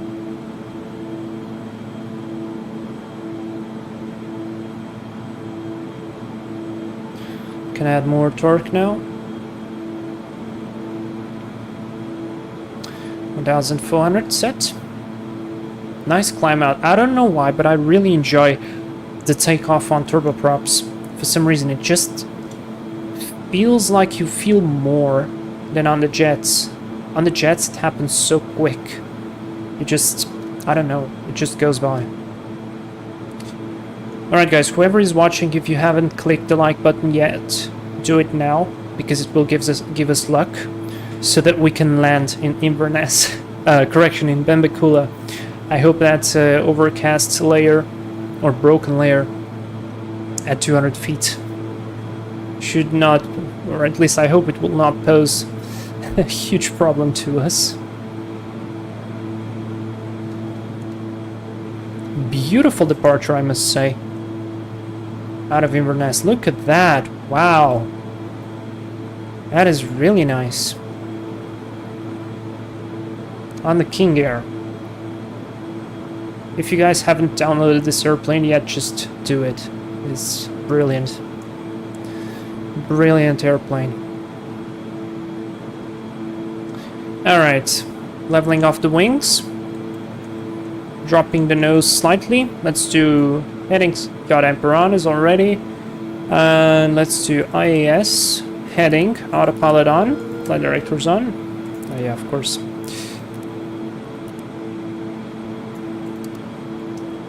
Heading IAS is set.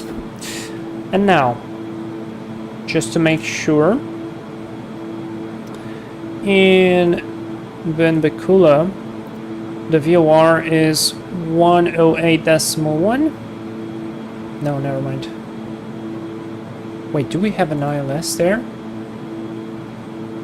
No. We don't.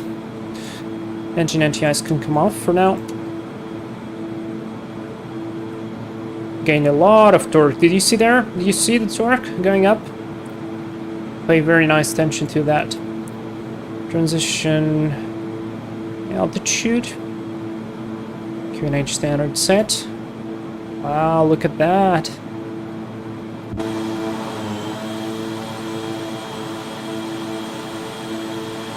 Sync Crash Flyer. You guys, members of the channel, you're gonna be able to see a view which is quite close to what you're seeing now, but from a video that I will post soon. But I was lower than this. I have a video coming up for you guys. Alright, let's go vertical speed, lower the nose just a tad so we can accelerate. And I can click nav already because I see the needle is approaching.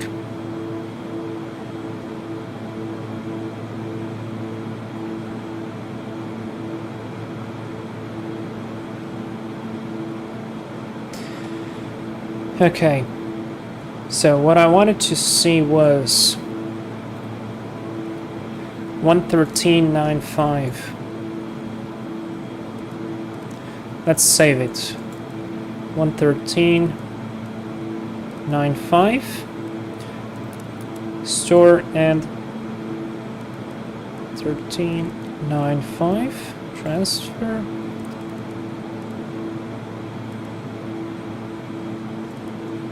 No.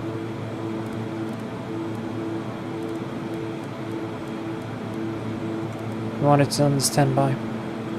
So we can monitor channel 2 and see that it's good. Yes, in Crash Flyer, I'm just waiting for the approval from the flight school because I don't like to joke about it. So I always ask permission to the flight school if I can upload the videos. And once I get the approval, you're gonna get the video, guys.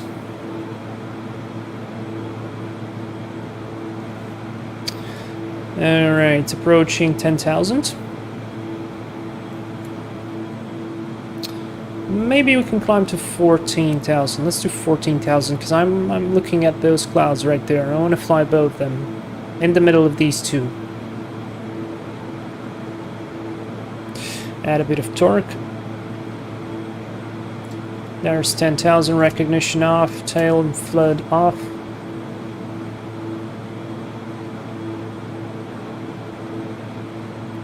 What a brilliant little plane. And we haven't turned on the GPS once. Yet. Okay, let me see if I can pre-select the VOR. So, VOR. See, now I am changing between VOR. And previously it was stuck on localizer for some reason. I don't know why. Because maybe I didn't have a frequency switched on. Okay, maybe that makes sense. Alright, so VOR, pre-select. That will be a direct. Close to direct. Good. And leave it like this.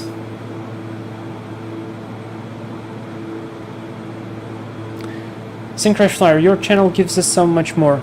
No man, I don't know, it's just like small things that first of all I promised to do, and I think it makes sense because you guys are crew members of the channel, and I need to give you something a little bit extra because you deserve it. So, thank you for your support, guys.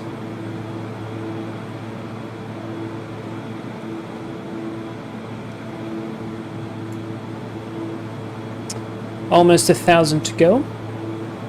And that means I will switch over to vertical speed. Altitude selection, by the way, 1, 2, 3. Let's see. I want 1,000 feet per minute, or maybe even 800 feet per minute to make a nice and easy level off. Nice and smooth level off.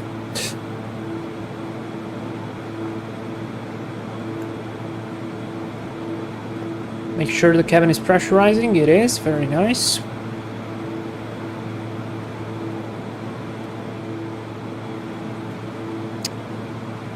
Oh boy, this is gonna be interesting. So again, so you guys can have an idea. Let's see. Overcast, 200 feet. But it says good visibility here. So the only problem is literally the low ceiling. QNH 90904.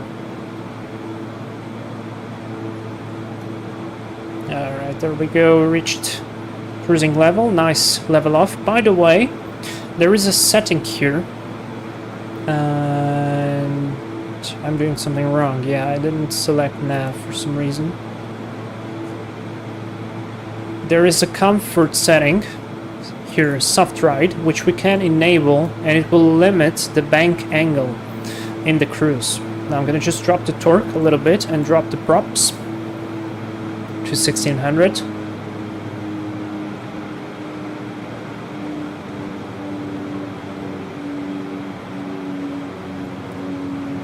Like that, prop sync on. And this way it's gonna be a little bit more comfy for the passengers. Okay, let's do a torque of 1,200. That should be just enough. And a very nice fuel flow of 200 pounds per hour. Brilliant. I'm gonna get into those clouds anyways, probably. But that's alright. Okay, we are following now, nicely.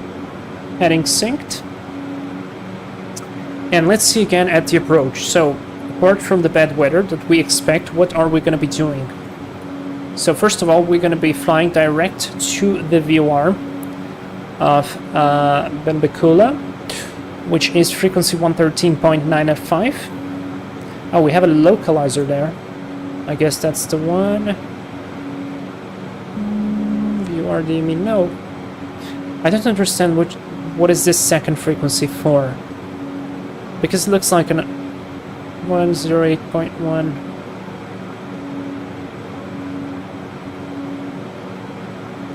I don't know, whatever. So we're gonna fly the outbound. After we pass the outbound radio 255, we need to overfly the station at 3,100, sending to 1,700. And then in 7 miles, we're gonna turn left and intercept course 062 inbound. At 5.5 miles, we're gonna start a descent. Recommended profile gradient 5.1%. This is going to be this is a 3 degrees descent, and we have a couple of altitude checks here. So 5 miles altitude should be 1,540. 4 miles 1,230. 3 miles 920. 2 miles 610. And then the minimums for us, according here, obstacle clearance altitude. We could just check. Use this one, 470. I could lower them to 410, but yeah, that's gonna be hairy.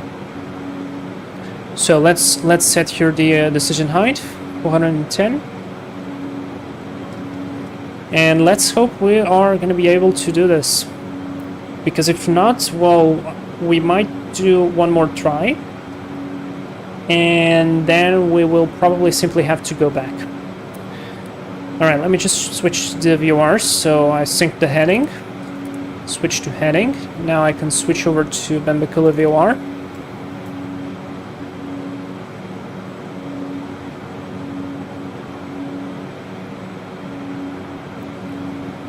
Let it align. I thought it was fine. It was fine. I don't know what's going on now.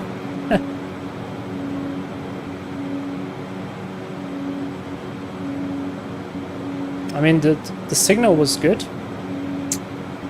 So I guess it's not so good yet. Alright, we're gonna switch back over to the other station then.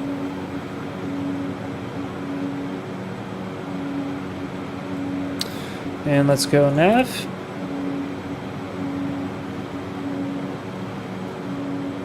Right on top of the clouds. And it's raining. Good.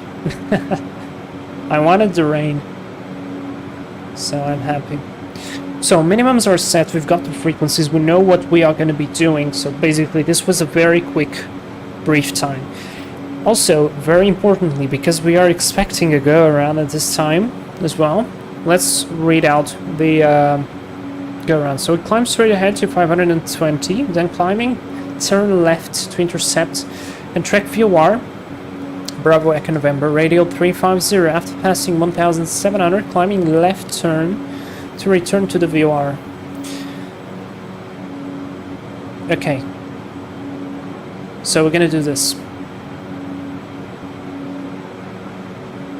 We're gonna do this. And probably if the weather is gonna be that bad, we will have to divert.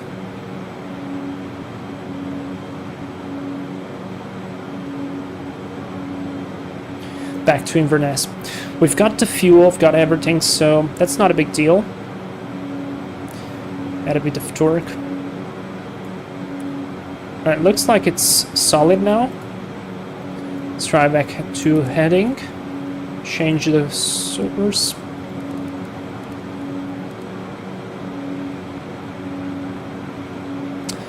Let it get to a line.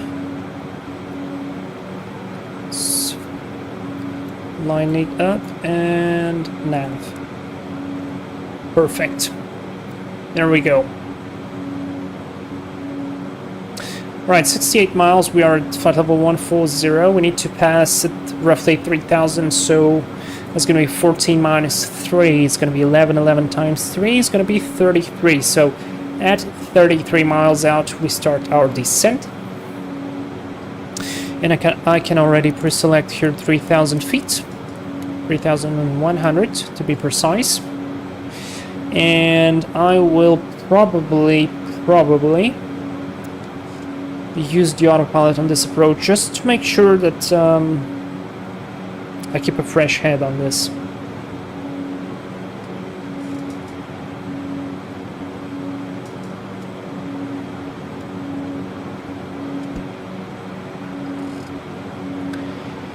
-9 outside temperature.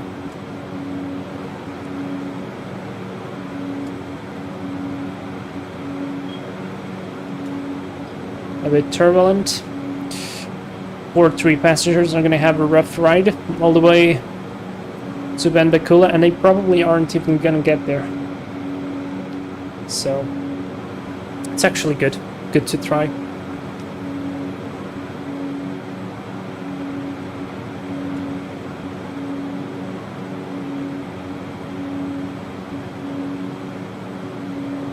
Alright. This is gonna get interesting.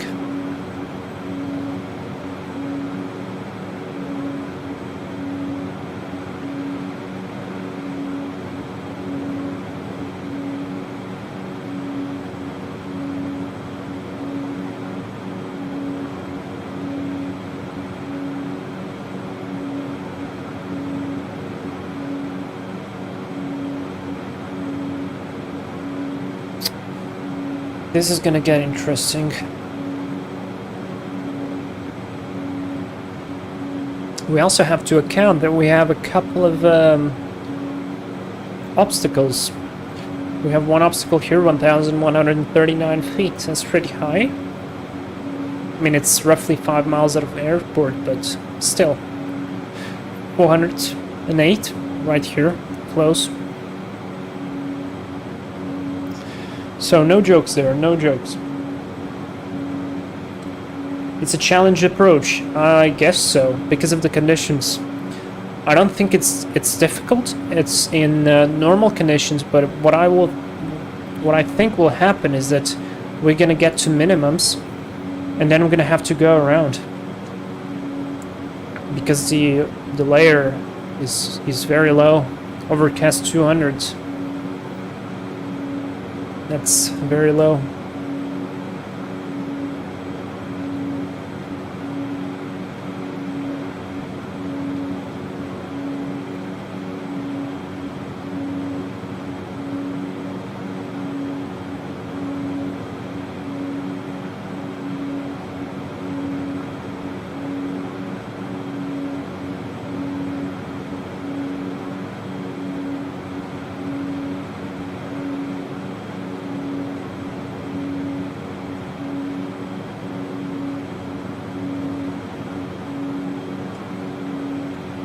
But yeah, anyways, we're gonna try it. I think it's gonna be interesting. And I also think we're flying kind of slow. Let's try to go a bit faster. 206. Let's push that torque up.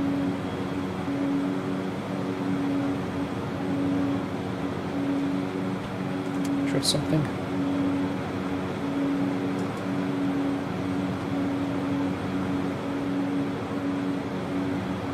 We're constantly getting into these clouds, probably run on the anti-ice protection, just in case. So I kind of feel like we are losing power. Don't know. Kind of feels like.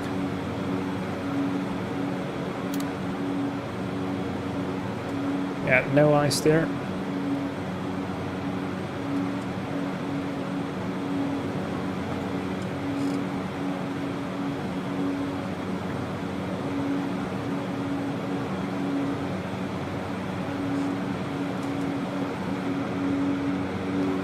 I can hear the wind. Now it's getting louder. We're getting up to speed, that's good. Also, check this out. In case you get bored of hearing the sound, you can come here to audio headset. And you're gonna wear your nice Bose headphones. But I'm gonna leave the audio off.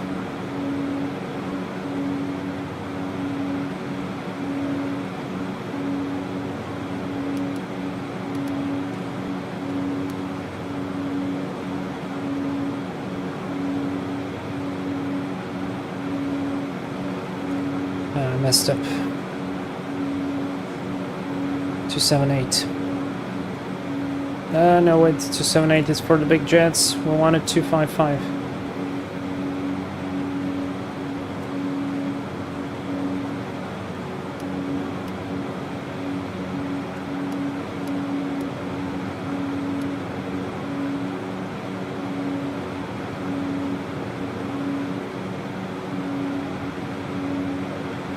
Shot that torque.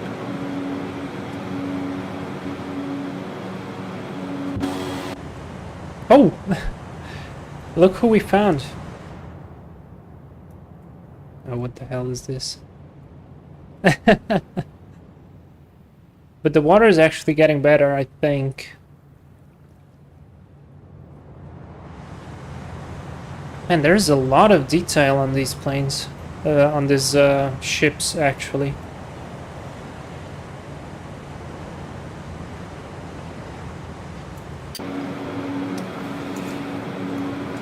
It's not far off from us.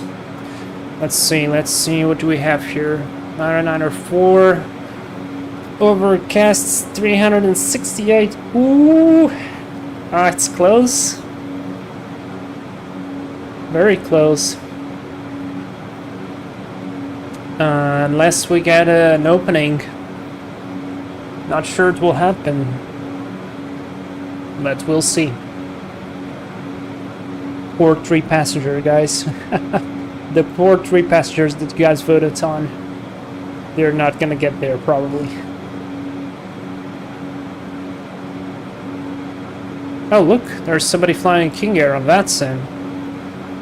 From Belfast to Reykjavik. That's neat.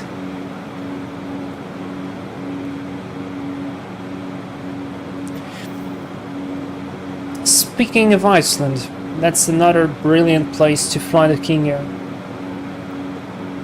And we definitely need to do it. There's a lot of small airports in this area.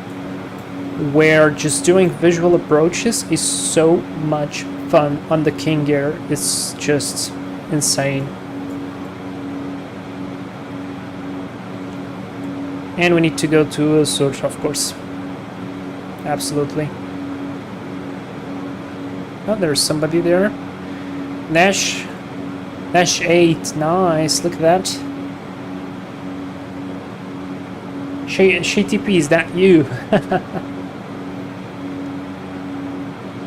I know it's not you. Yeah, that's neat. Alright, 37 miles. That means we've got 4 miles to top of descent.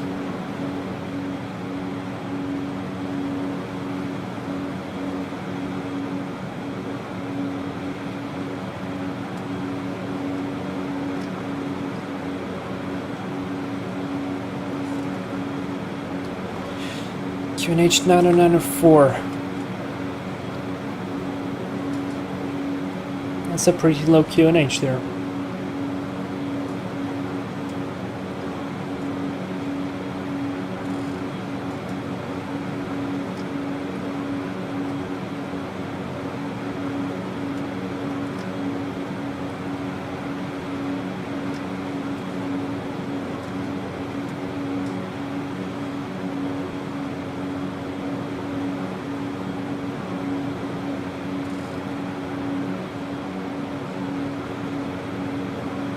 Alright, let's go. Vertical speed.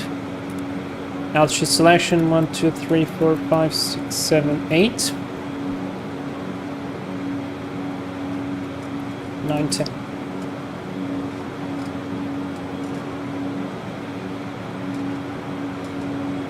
Drop a little bit the torque.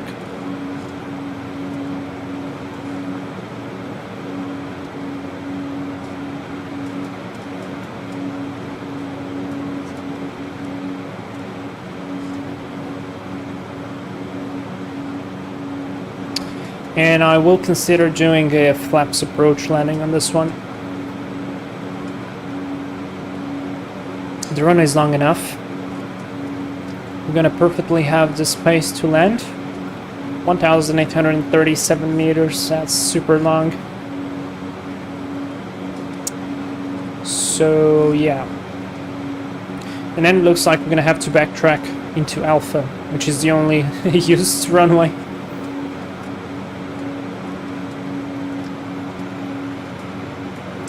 Alright, this is gonna be fun. It's gonna be interesting.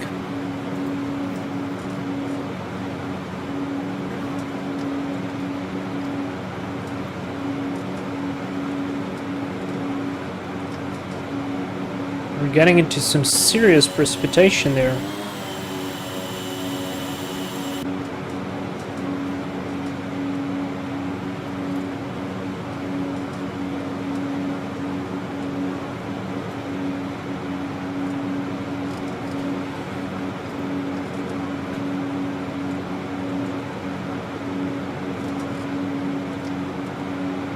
Oh, yes! Latest METAR just got out, like literally.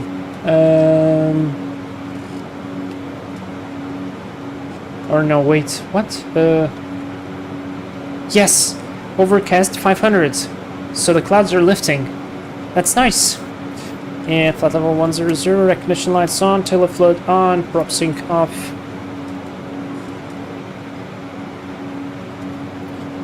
We are approaching 9, we want 3, that's 6, 6 times 3 is 18, we have more than that.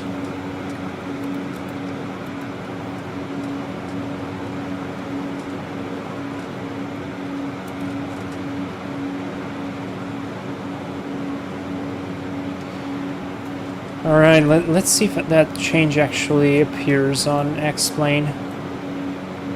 I know this is cheating, but... 275 overcast, it just dropped down even more. Oh no. Alright, let's hope it will change in the meantime, and I will adjust the QNH already 90904, because this will make a big difference in terms of altitude. Look at that, 7 minus 3 is 4, 4 times 3 is 12.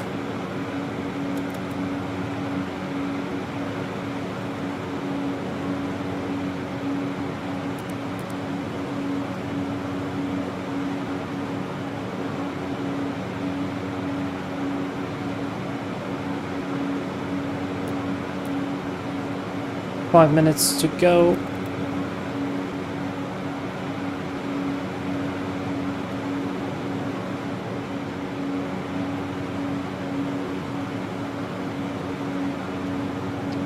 Alright, temperature -1. But we're out of clouds. I'm going to switch off the prop anti-ice.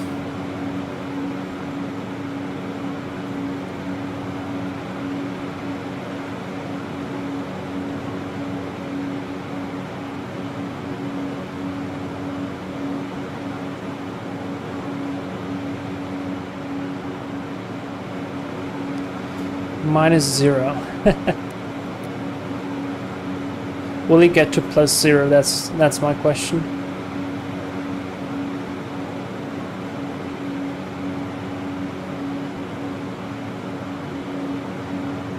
Ah, yeah. The minus disappeared. Interesting. All right, 14 miles to go.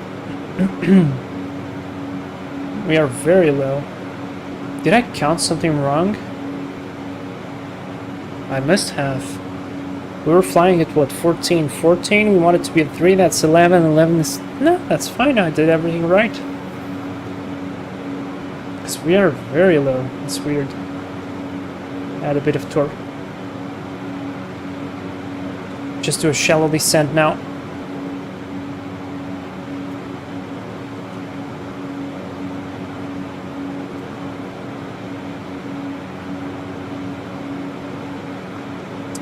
Oh man. Okay, sky conditions 300 overcast. It's going up. Alright. So I guess the METAR shows whatever cloud it's going through the airport now. So we're not going to trust onto it very much. We're just going to continue onwards.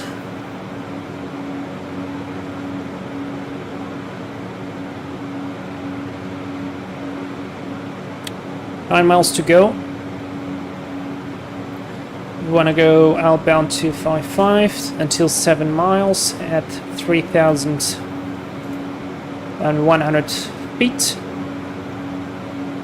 over the field, and then descend to 1,700.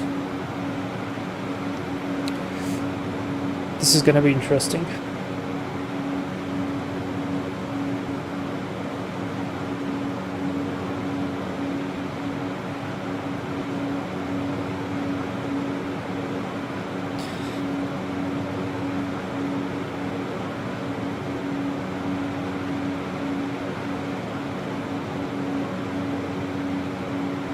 At least the passengers don't get turbulence now, but yeah, this is a very low cloud ceiling. Is this Benbecula, by the way?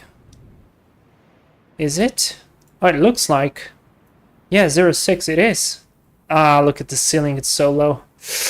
Ooh, it's gonna be so close.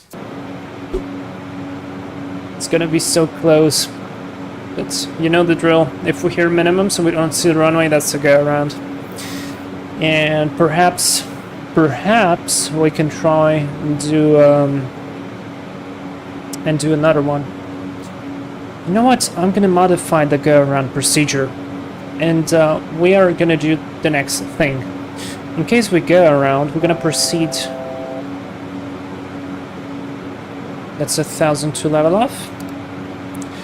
We are gonna proceed.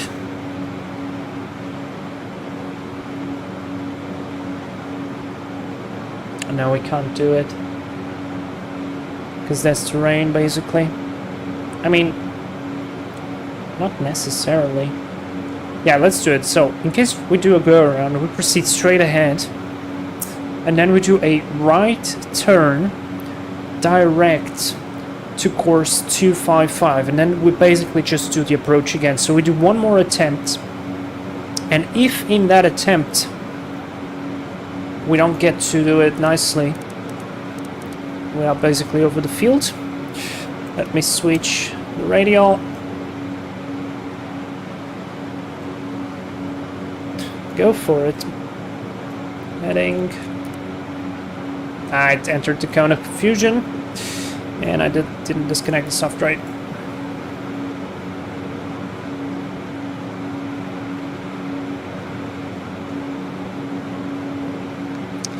That's alright. Let's drop a little bit the speed. Nav.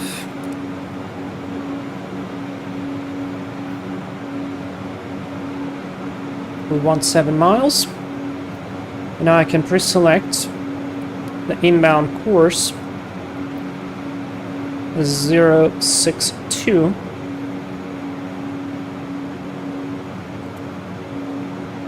That is set. Checked. Alright, let's fly 180 on the outbound. Outside temperature 7 degrees. 2500. Radio altimeter is on. Ah, by the way, I'm very sorry, because the obstacle clearance altitude I was looking at, that's the barrow altitude. On the radio altitude, we have to go 344, so that means 394. So that's slightly less than what we have here. So 394, let's set that. 4 miles.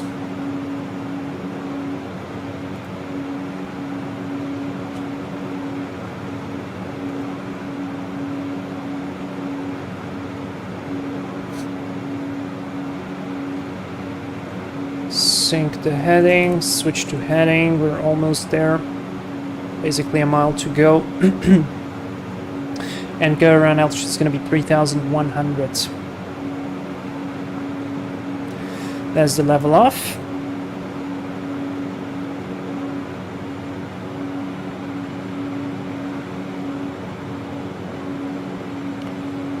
Leveled off. Set 3,100 for the go around. 7 miles, left hand turn.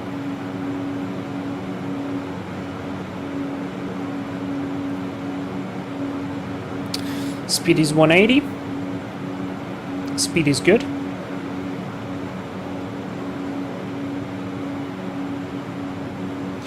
Now I can switch the course for the one we require.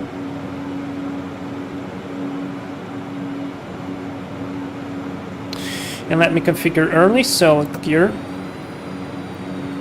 and flaps approach.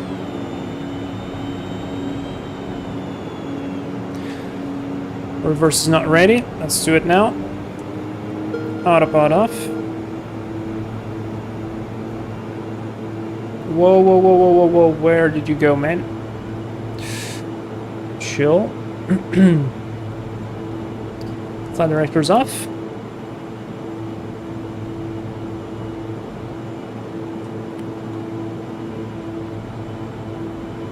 .120 on the speed. That is good. Alright. Here we go. Hold this altitude. Actually, I would like to recover it a bit.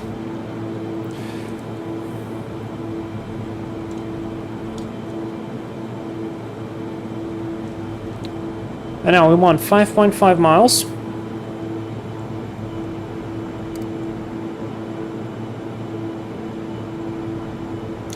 Stable on the radial. Disconnect the yacht damper. Lights on.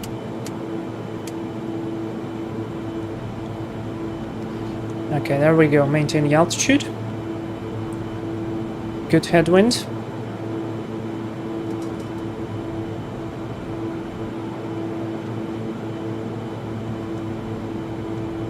Now it's all about instruments. Why did I disconnect the autopilot? Because we would not fit there in the turn. Okay, before landing, check this gear down. Green. Better set line lights on. Yacht damper props forward.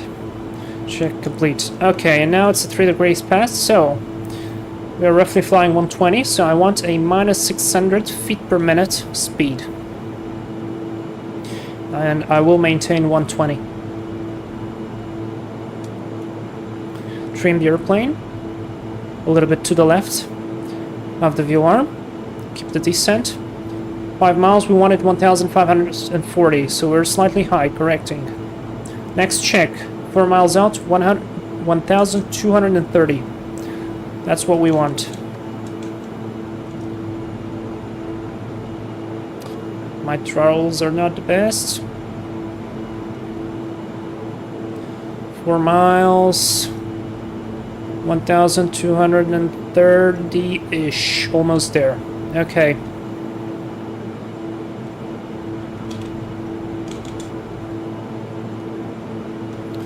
Bit hard on the throttles.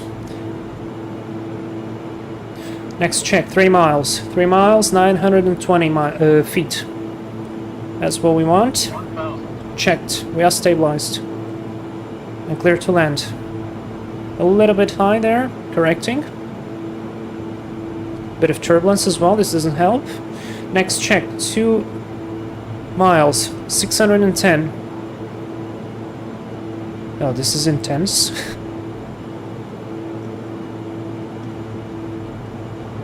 Man, I don't see the runway.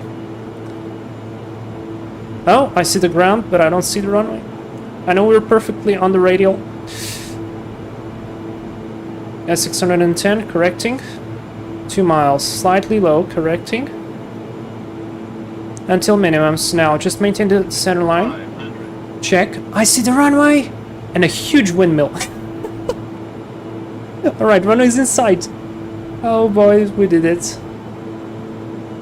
Minimums. Continue. Ah, yes, this was good. I got distracted by the huge windmill, which definitely should not be there. Oh my god. Okay, I'm right now high because I don't want to get hit by the windmill. But we did it. Okay, let's back on the track. Lucky 3 passengers.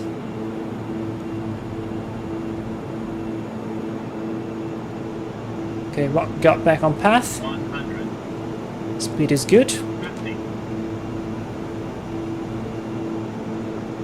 10. That's a touchdown. Reverse. Soft brakes, flaps up.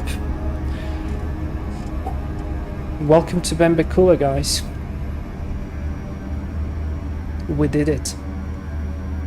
We did it. Oh my god, this approach was intense.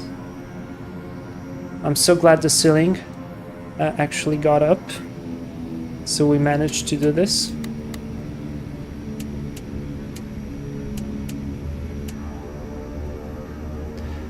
Auto ignition off. Auto feather off.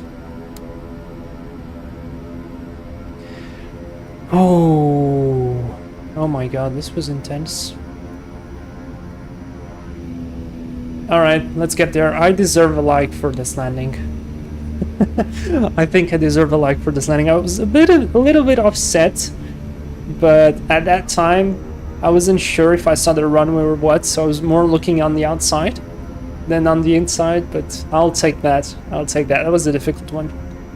And another thing that really annoys me is that I have like a middle, what do I call it? Like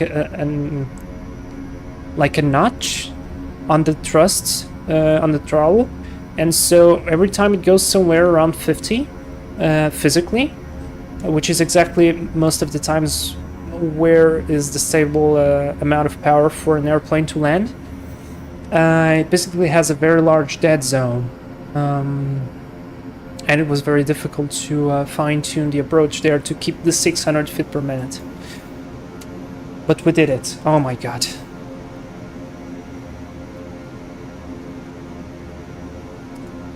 Let's find a place to park. Well done, Captain. Inspiring non-precision approach. Thank you. Thank you very much. I also don't know how to pronounce your name, so I'm very sorry. But yeah, thank you very much. All right, let's get to that marshaller. He's very eager to let us park. Taxi light off. Let's not blind him. He's there waiting for us. Although he's not very nicely lined up for us, so let me adjust myself for him. So I feel like, yeah, I feel like he's aligned with something else, but not exactly what we require, or what is painted, should I say? Okay. More? Alright. And set the brakes. Lock your brake is set. Great. Rudder boost, elevator trim off. Now sail and flood off. This is all off, this is all good. Master avionics off. Inverter off. Shut the power down. 30% on turbines. Props to feather. Seatbelt sign 2 off. Beacon light 2 off. And 10% on the left engine. Boost pumps 2 off. Waiting for the other one. 10%. Good. Battery off. Ooh. Oh my god. This was intense. This was this was nice. You're welcome. What are your thoughts of that free King Air? Best points and weakest points? It's fantastic. One of the best airplanes that you can get for X-plane. Like literally payware level. And best points, handling, very good. So if you have a good joystick, not like me, it's fantastic to hand fly. It's brilliant. Visual approaches with it, taking off, landing with it, it's just excellent. I think we did a live stream with its brother, with the G1000 version that's free as well, on the Caribbean, and we did a live stream for like 3 hours, and I hand flew the entire thing, and it's just amazing. This one is exactly the same. Another bonus point, this one has improved cockpit objects. So the model itself, like the 3D and stuff, is from the default laminar King Air. But this one has improved 3D objects inside of the cockpit, like the gauges are improved, all these little things are improved as well. It has a better autopilot. It has better systems. It has ProLine Radios, so all the radios, all the functionality of the radios are simulated. So basically this airplane is completely simulated. All the course per select and all that stuff, it's all even better than the payware King Air 350, which I own, so I know how to compare. I don't know, it's really, really good. Very well done on the simulations. It has icing. It displays icing. I don't know if you noticed, I think we did once or twice on the stream. It actually shows the de-icing boots inflating.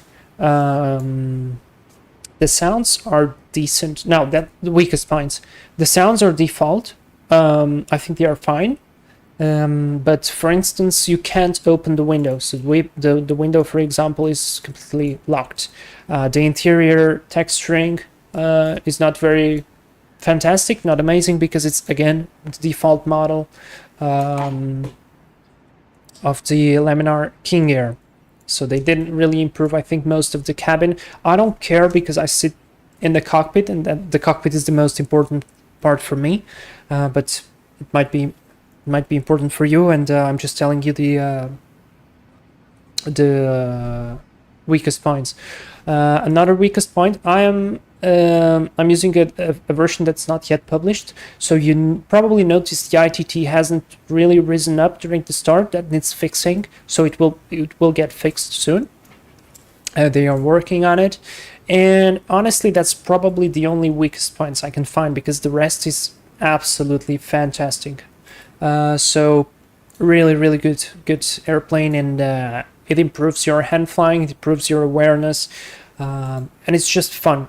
So yeah, and we're having a lot of fun today. All right guys, final leg. It's time for the final leg, but actually first let me show you Volantis so that we can see what did we do. A nice departure out of Inverness.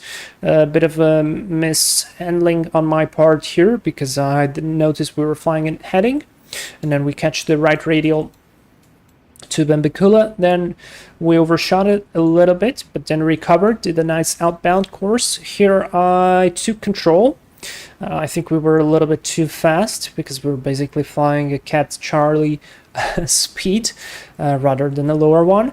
So I took control and tightened up the turn, and then we did the approach, which was actually fairly nice, and landing was minus 133. So yeah, good. This was a nice flight. Now let's just return to Inverness.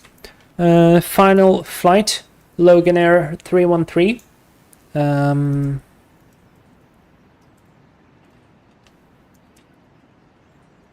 And finish the stream. Or if you have any good suggestion of any other interesting place right here that's not very far away, leave me a comment. I'll give you like, I don't know, 5 minutes until I finish up collecting all the charts, and then get going. Yeah, this sounds good. Thanks for that beautiful review. You're welcome. And by the way, speaking of review, I made 2 videos, 2 tutorials, one for the G1000 version, which I specifically pay attention to the flying aspect of the plane. So like, what are the speeds, loads, technique to land, how do you put the flaps, the gear, what are the power settings, what do you need to pay attention to, how can you manage, use the G1000, all that stuff. For the G1000 version, actually not use the G1000, but like how the things are displayed there. But mostly related to the plane. Oh, starting the plane, of course, like checking the battery voltages, checking the external power, different ways to start the airplane. If it's with the ground power, if it's with the battery. Taxiing the airplane, because this airplane has a simulated beta range that you use like in real life. How can you do the test of the feather or the prop governors test? And then I did another tutorial, but for this version of the plane with the old avionics, all regarding to the avionics of the plane and the differences from the G1000. So if you watch both videos, you're going to be basically proficient on both videos. And it's funny because it's actually proven useful for myself as well. And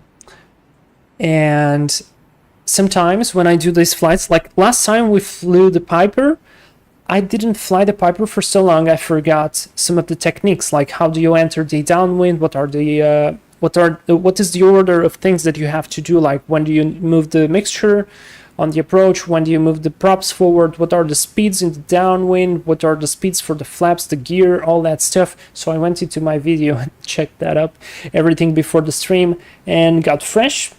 And then I went into the stream and did everything with you guys. Synchronous Flyer, will you do more videos, maybe as sim flight school?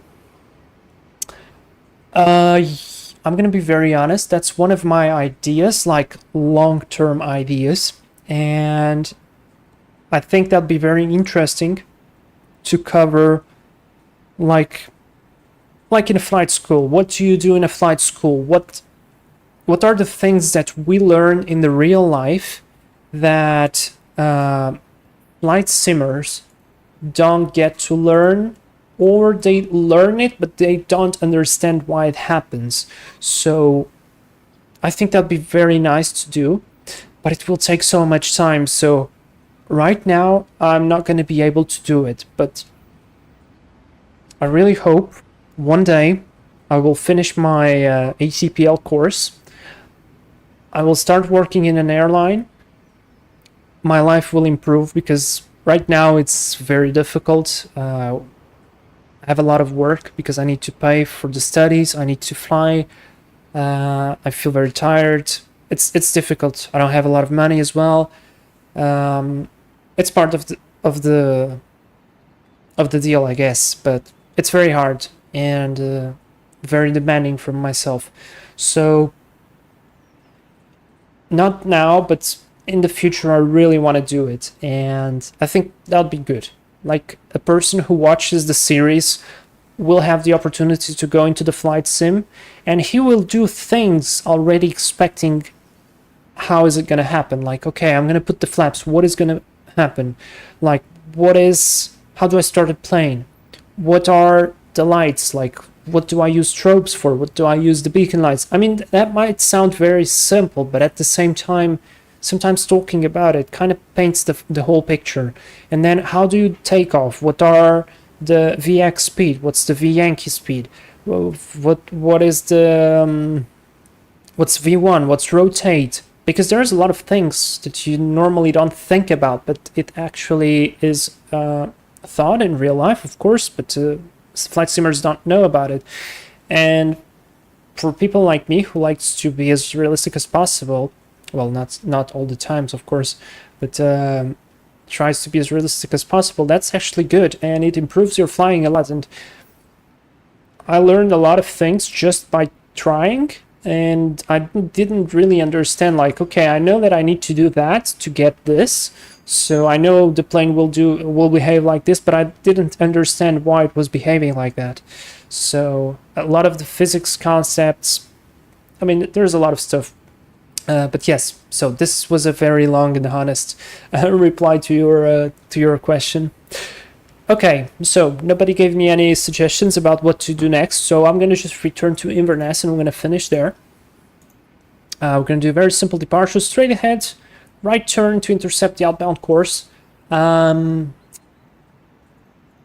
course of 084, and then we're going to do to Garva, because we have an approach coming from Garva.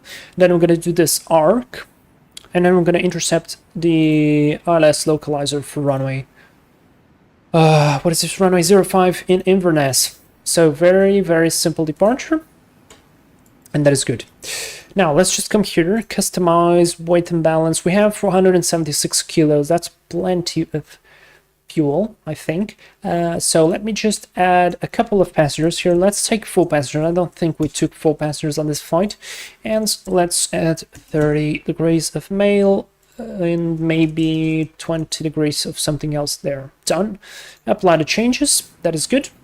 And let's get started, guys. Final leg. If you haven't liked the video, it's time to do it now. Door is closed. Battery is being switched on.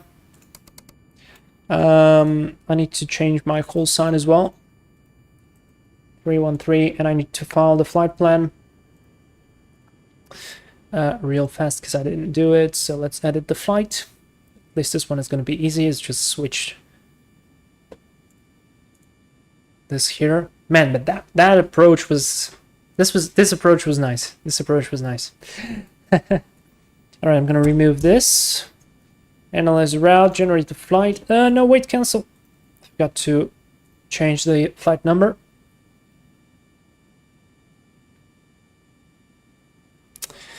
Pre-file, because I just want to file the flight plan.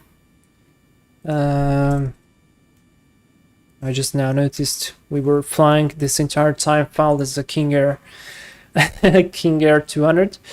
And that is it. File the flight plan. Just out of curiosity, how much fuel did it give me? 588, so we are basically 100 kilos short. That's fine. All right, check the battery voltage there. Battery is good. Beacon lights coming on. Nav lights coming on. Props coming forward. Transfer pumps and boost pumps coming to auto. Crossfeed to auto. Let's go. Starting 1.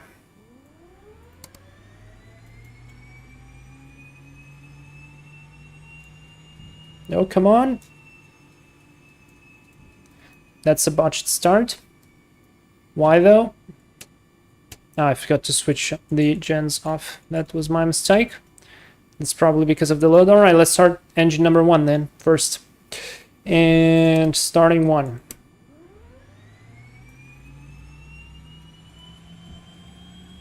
Low idle. There's the fuel. There we go.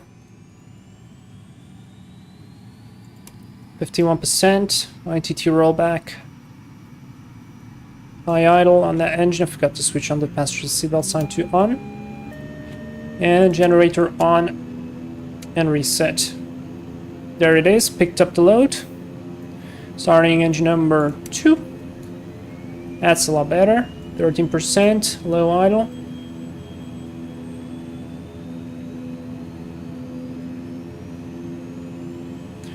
There it is. Pull out 51.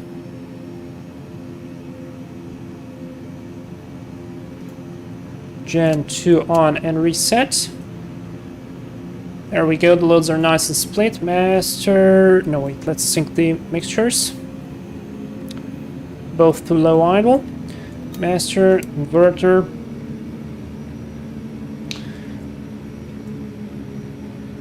Tail and flood on. Is all good. Rudder and trim on. Now let's do flight level 130. That's what it gives us. But we were flying at 1.4 in the clouds, so let's do 1.5. Flight level 150. Taxi light is on. Trim is good. Flaps are up. Let's go. Taxi lights on.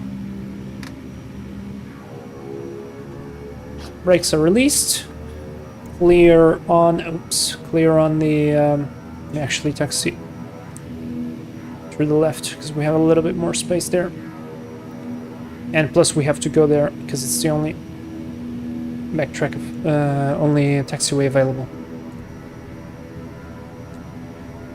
Yeah, Alpha. We need to go to Alpha, and that's our runway as well. Clear on the left. Let's go, guys. Last flight for the stream.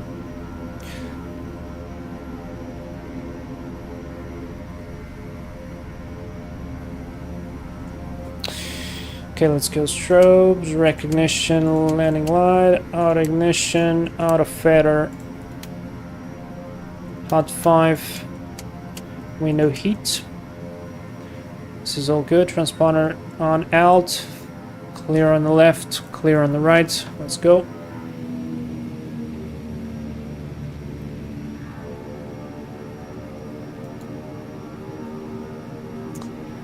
And I forgot to check the outbound course.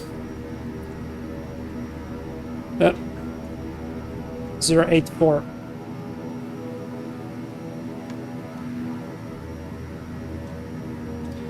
Alright, decent lineup. 084, let's set it up. 084 is set. And before our lineup checklist, just to make sure we haven't forgotten anything. Lineup checklist, auto ignition is on, engine NTI is on. Hot 5 NTI is on, auto fader is on, lights are on. Let's go, guys. Hit that like button. Let's go. Let's pull up the props. And take off power. Let's do 1300 on this one. ITT is good.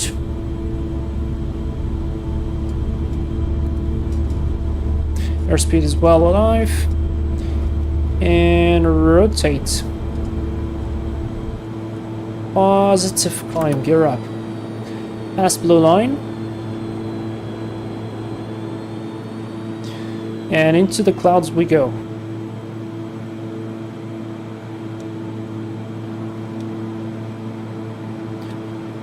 Oh, well trimmed. Landing lights off. Let's go heading. Let's go. Flight directors on. Yacht Emperor. IAS. Altitude selection. Heading. Autopilot.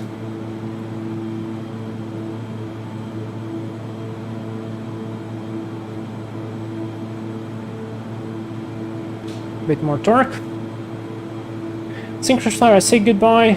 Tomorrow there's a lot of work. Synchronous Flyer, thank you very much for coming. Good luck on tomorrow's work. Stay awesome. I'm gonna see you next week.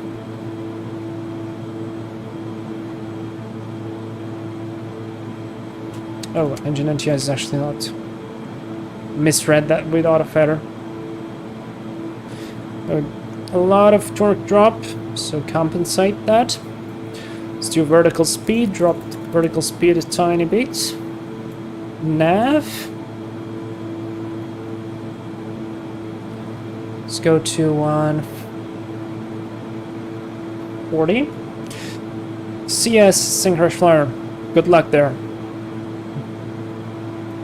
130 IES. Torque is 1300. Good stuff. Sync the heading.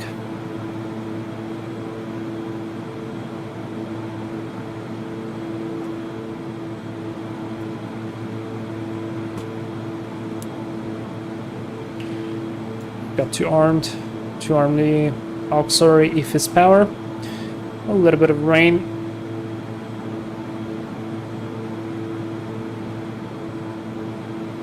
Actually broke through the clouds already.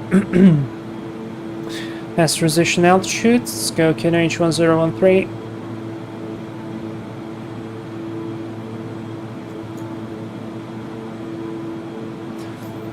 At torque.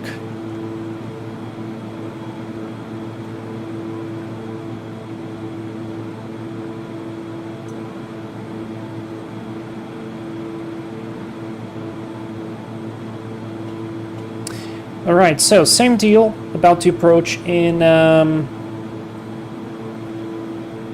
missing the name, in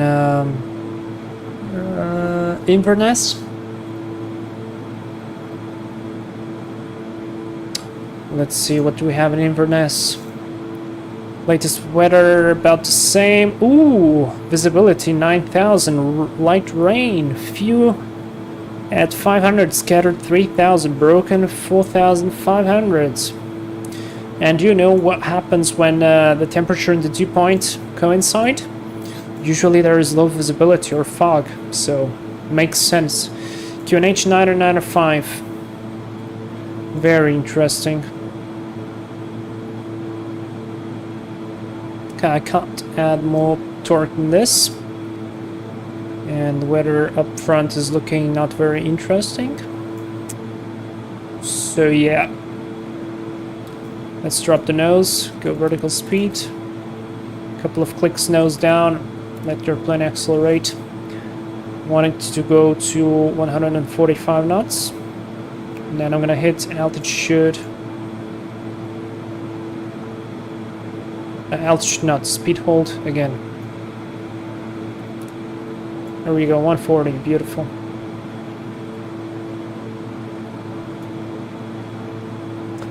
Alright, let's take a couple of frequencies there. So we need, first of all, the VOR, which is 109.2, which is already on the standby, that's good. And then I'm going to require the 108.5, which is the localizer frequency, which is actually already saved in channel 1. So see how useful is the memory function on these radios? It's incredible. And the good thing is, I think if you shut down the airplane and you come on the next day flying the King Air, it will still be with the same memory functions. So the memory values, I wanted to say. So it's really cool. It saves the frequency for you. 10,000 feet, recognition lights off, tail and floodlights off. Just make sure that we've got pressurization. Yep, we got 16. Good.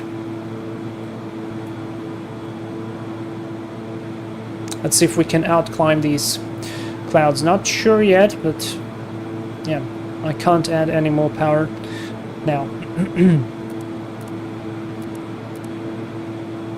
So, let me come here to nav 2. Let's set Inverness VOR on the nav 2, so we're going to be monitoring it.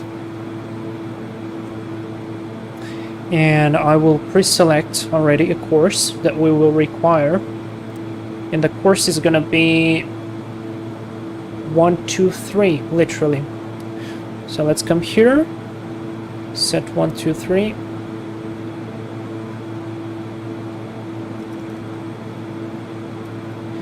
And leave it as is. Alright, I hope we're gonna get out of this cloud so I can switch off the engine anti-ice. So I'm gonna get some torque improvement. Looks like we're almost there. At least for the climb out.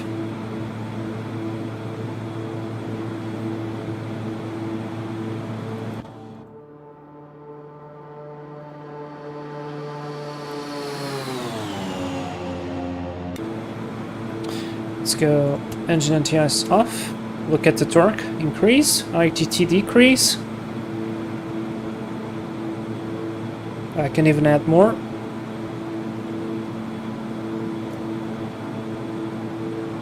Look at us go. 2,000 feet a minute.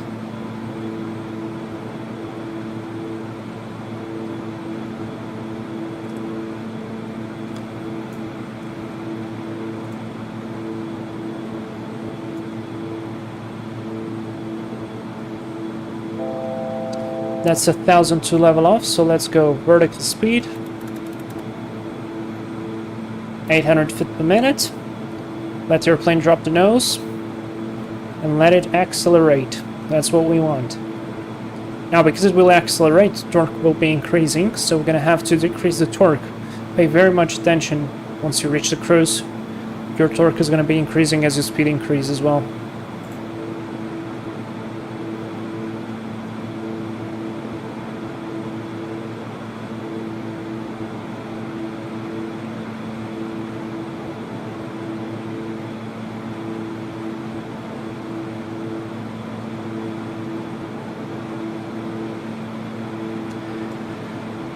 And very good, leveling off. Let's hit soft ride. We're actually gonna fly in a straight line, so no soft ride. Now I'm gonna drop the torque. And I'm gonna drop the props. I dropped the torque because once you drop the props, your torque is increased.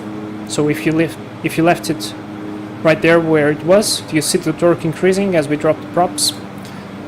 Now I need to correct that again. Drop the props again. I want it to be at 1600. Just like that. Prop sync is on. It's gonna leave it at 1400. Do a nice and quick return flight. Now, quick check here again. Need to pass Garv above 4,900, then start to turn above 3,600 and 2,700 on the arc until we intercept the ILS, because that's 2,700 from direct arrival.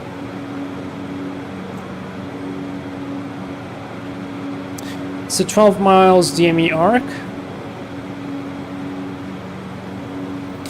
And we need to start the right-hand turn for the DME arc at 14 miles, then it's the 12, and then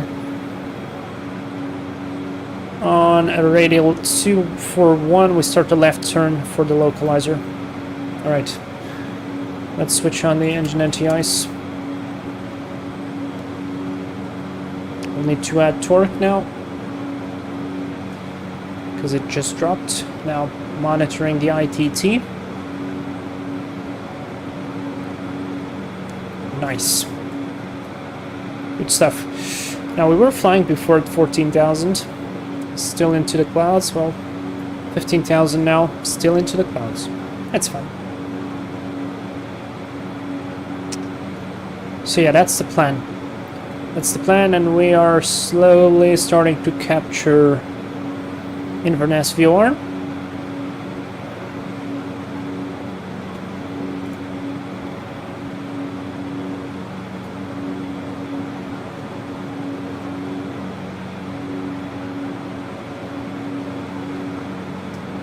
And the go around is basically straight ahead, 2,000 and right turn, 3,000 direct to the VOR.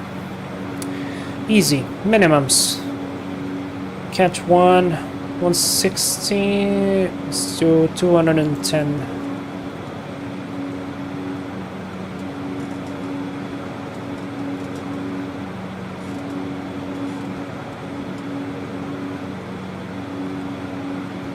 Set. Very nice.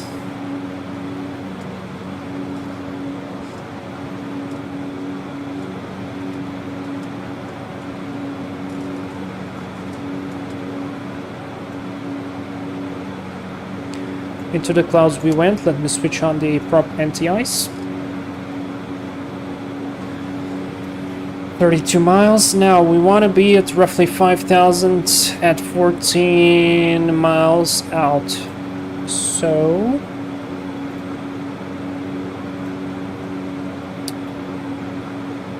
five miles, 5,000. We are at 15, so that's 10. You know what? I'm gonna do it via another way. I'm gonna do it like this, and then I'll just do minus 2000 feet per minute descent. It's gonna be the easiest part. Just see how many minutes are we away.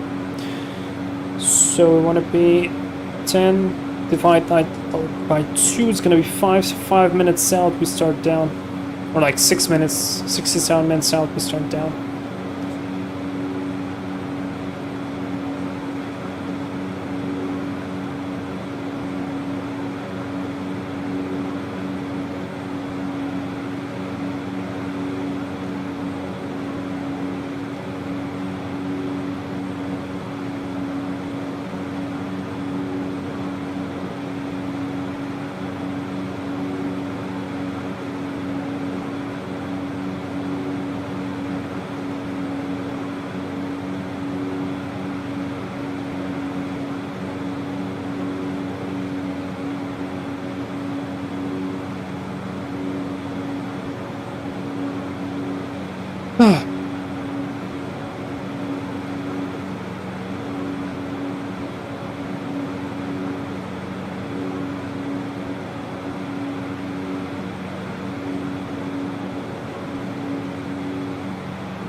Okay, 17 miles out, so in 10 minutes we start our descent.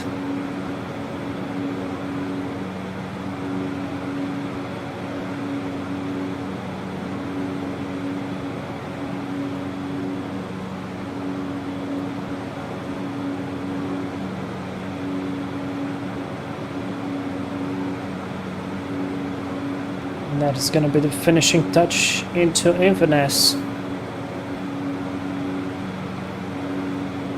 Maybe park on the general aviation terminal this time.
Nice looking plane.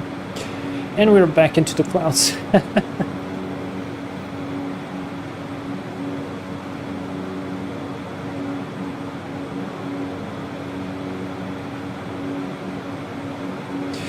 Five minutes to descent.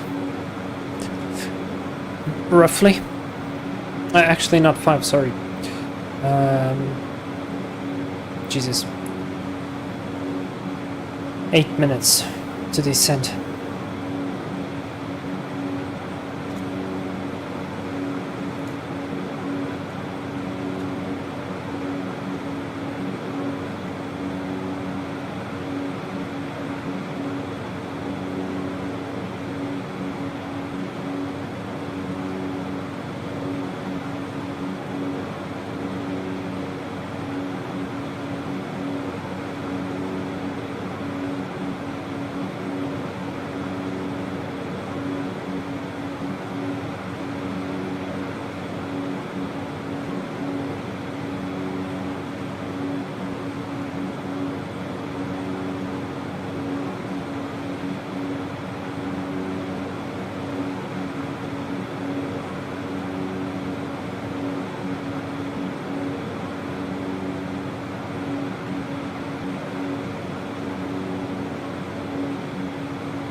check the latest weather in Inverness. I think it would be good to see what we got there. Oh, wind is 0. Light rain still... Oh, visibility has dropped. Few clouds 005, scattered 3,600. Temperature 11. No wind is good. I mean, I like it. And the rain, that's exactly what I wanted.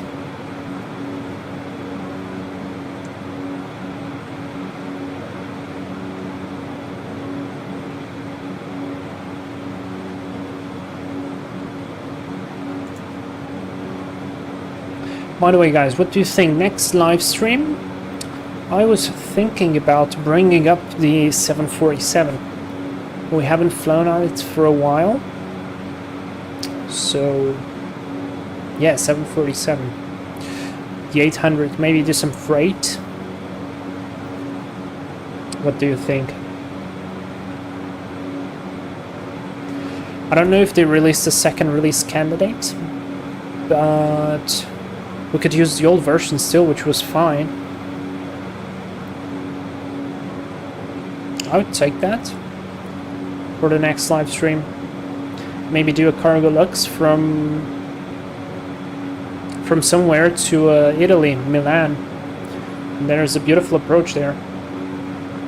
And they often fly 747s out of there as well.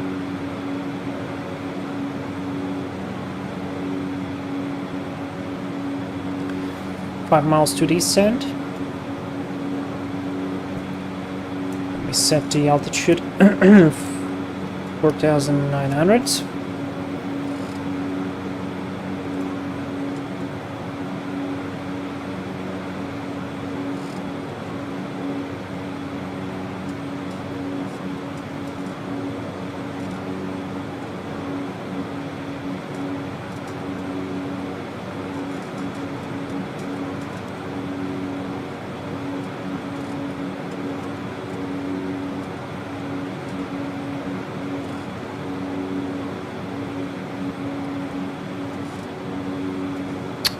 Rainy, snowy, should I say. A bit of turbulence.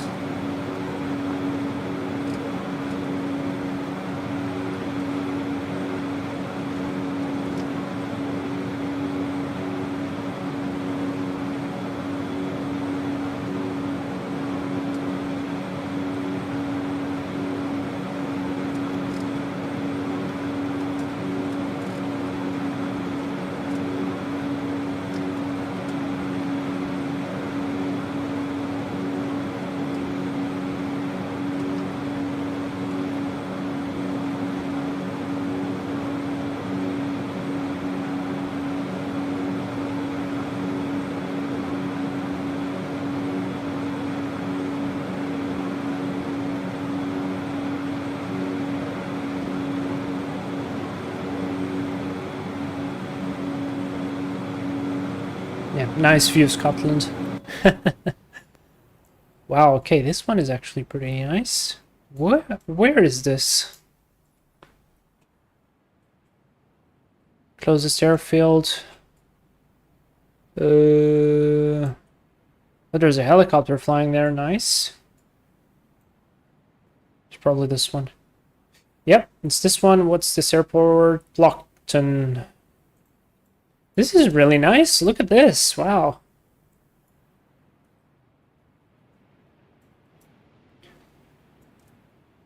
This would be a nice place to do some visual approaches.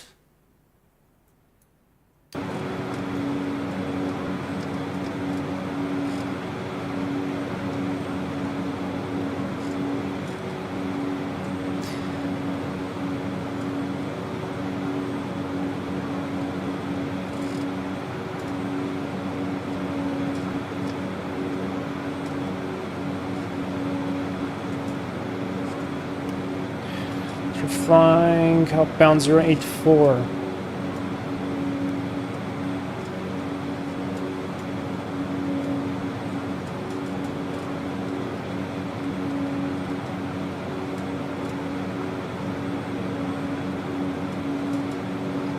Oh, that was yeah, we just lost the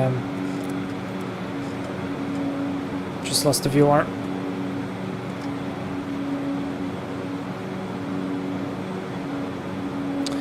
That's totally fine. Let's fly heading 080. That is totally fine. Or wait, did I just switch it over? No. Let's do both to 1092. 1092. And remember, we wanted the radial 123. Course. Sorry. Was not radial. Okay, I'll leave the chart open. 10 minutes to go. About 3 minutes to top of descent.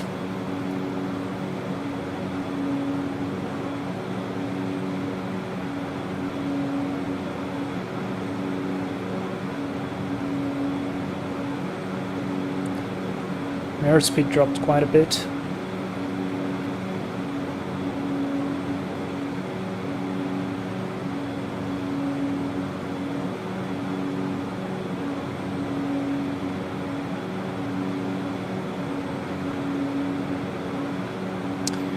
Almost 9 minutes to go. You're back! Hey!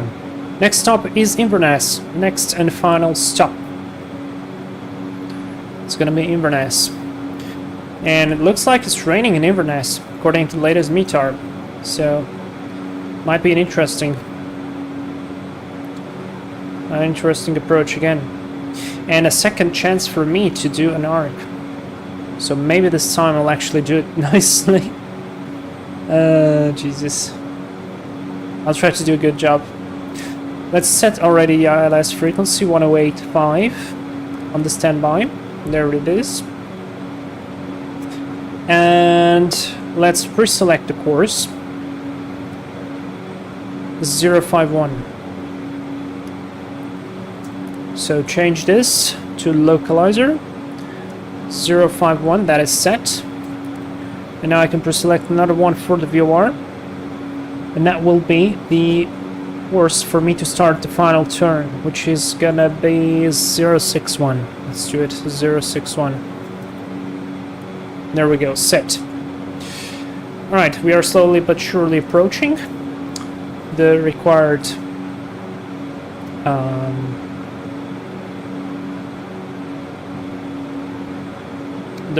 radial.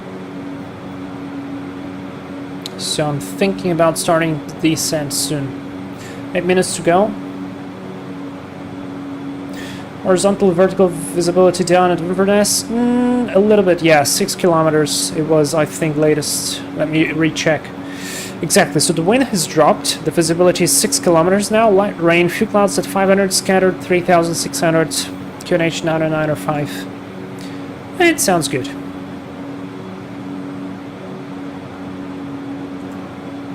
The needle is slowly but surely advancing, so let me go arm nav. And let me go vertical speed, because we're very close already. Vertical speed. 1, 2, 3, 4, 5, 6, 7, 8, 9, 10.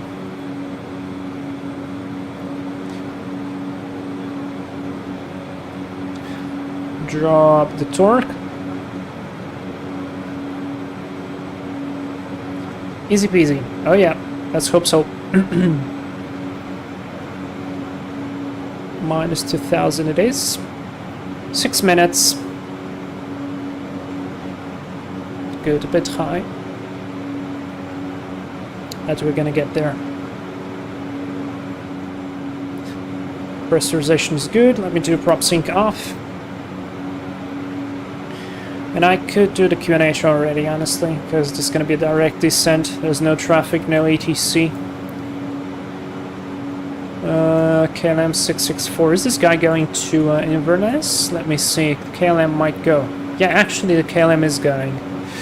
But he will probably get there first, so let's see. Position altitude 3,000 at Inverness. 905. I mean, it's a big difference. I'm gonna change it already. 905. Set. Nicely on the radial. 4 miles. Yeah, we're very high. But that's alright. And because I'm so high, I could actually set 2,700 already.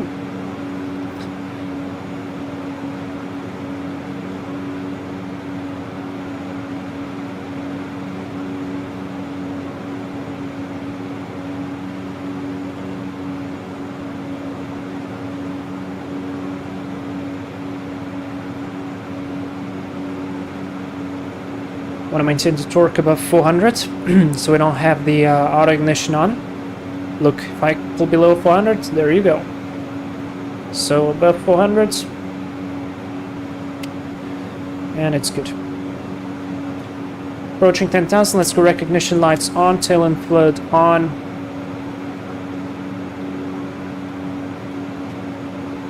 Let's go. I'll try to hand fly this approach again. Let's see if I don't mess up again. Autopilot is off. There's 14 miles, so right hand turn.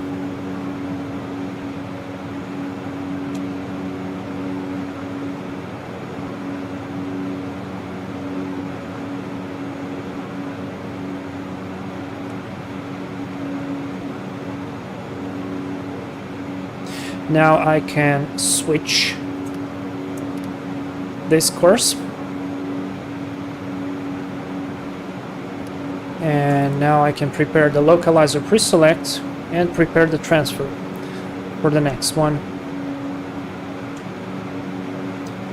I can disengage the flight directors,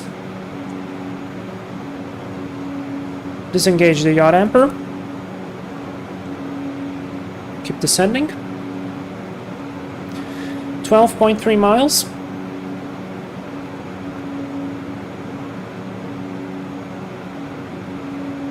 The arc is done at 12. So let's keep on closing a little bit, try to maintain the 12 exactly, and keep descending. What is that? What is this auto ignition warning stands for below 400 torque? Basically, auto ignition is like, imagine a spark going on and constantly lighting up your engines. So it's to prevent an engine shutdown. Something like, you see the engine start switches to continuous on the 737. It's kind of the same thing. Basically, it means the spark will continuously go below a certain torque because the engines aren't rotating as fast and they might shut down. That doesn't mean they will, they just might. Alright, there we go, look, 12.1 miles, so let me maintain myself straight a little bit. Just keep descending. Do we have that KLM coming? Yes, we have. Alright, let's communicate.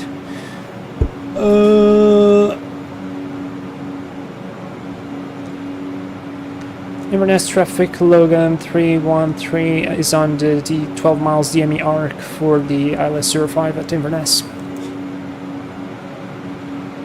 Alright, 12 miles, there we go. Now, I just need to maintain this arrow pointing at 90 degrees.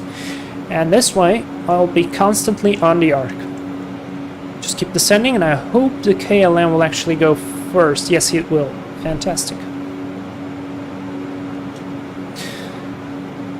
So see, now the arrow has passed a little bit the 90 degrees, so I will do a little bit of bank to the left and continue.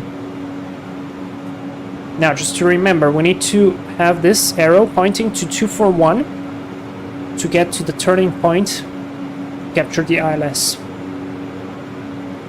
So there we go. Now again, the arrow has passed the 90 degrees, I can fly straight for a little bit. Yep, get it. Is a firewall to prevent any engine stall possible. Yeah, basically something like it. Alright, this approach is going a lot better. Just need to add a couple of clicks of trim down. There we go. The arrow is again pointing at 90 degrees. I can do a little bit of bank to the left. Continue my descent.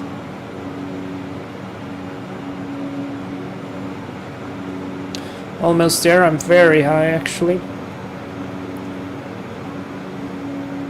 And now I could already, you see the arrow, the needle coming to 241. So let me switch to the localizer. And I'm gonna switch to lock. 241, there we go, we have reached it. Let's turn inbound. Even though the localizer is reading wrongly now, it will correct itself. Just keep the turn, trust the charts, trust your flying, and trust your instruments. Oh, we're actually on the glide path. Actually, that's good. Alright, and now localizer is not entering, so I'll do a shallower turn. Below 180, let's try to maintain 170 knots.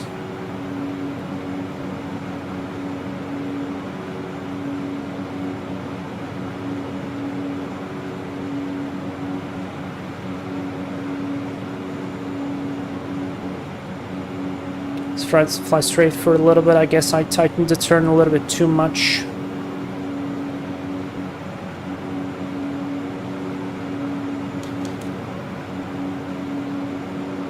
Ah, there's the localizer. Now we can turn in. Maintain 170. That KLM's landing. Good job on him. Slightly high on the glide slope, that's fine. 8 miles out. Brilliant. Now, I'll fly like this. Finish up intercepting completely. Go for that glide slope.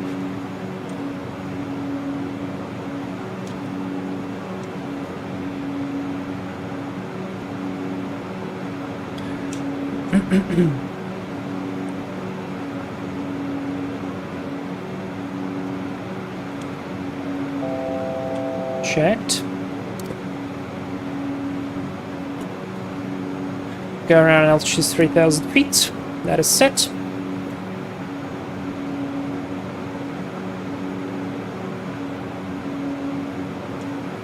We are within 1 dot of deviation, so that's brilliant.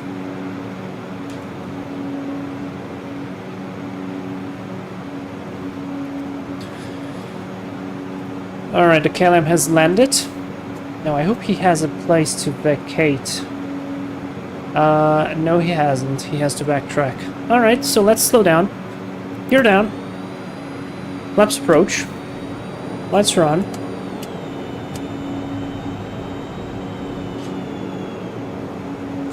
Let's do full forward reverse.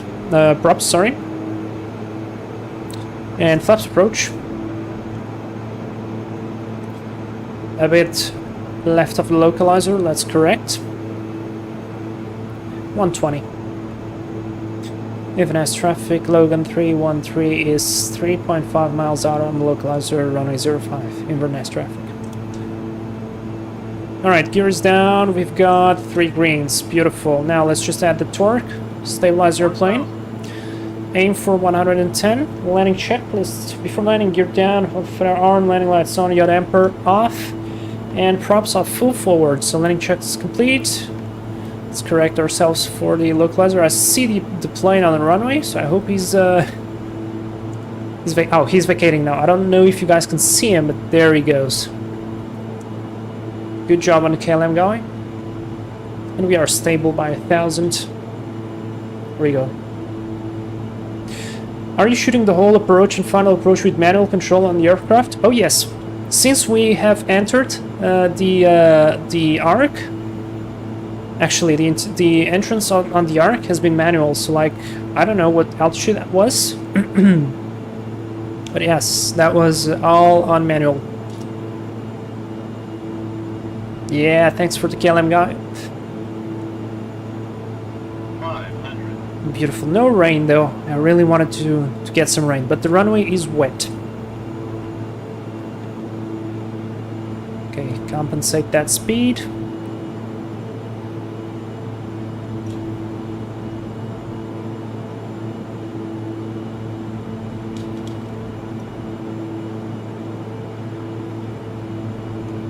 Have a good landing, thank you. Our final landing, guys. We deserve a like for this. And minimums continue.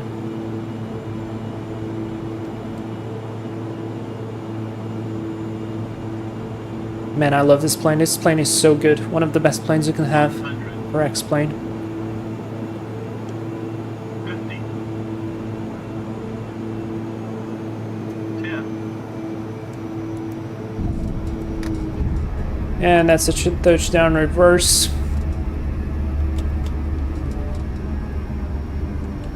Manual braking.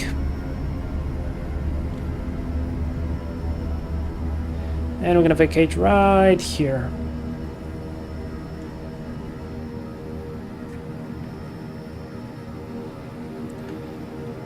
It's a bit firm, but I'll take that. Right, we're still on the runway, but I can switch this all off.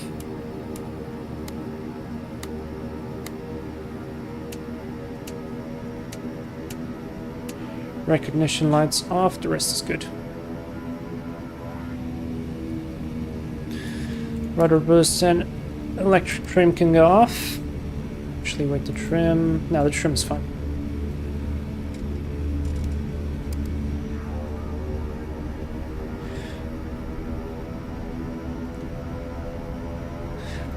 Thank you, man. Firm touchdown, but very good overhaul energy management. Thank you. Inverness traffic, Logan 313, runway 05 vacated, so about to vacate runway 11, Inverness.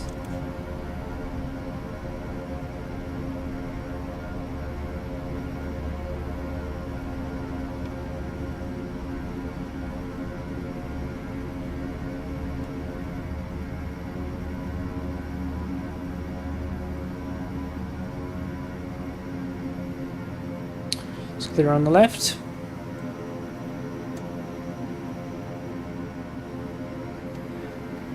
I love seeing the wet textures, so nice. Alright, strobes off, transponder 2 on. There goes the 737. And we're gonna park nicely here on the general aviation hangar.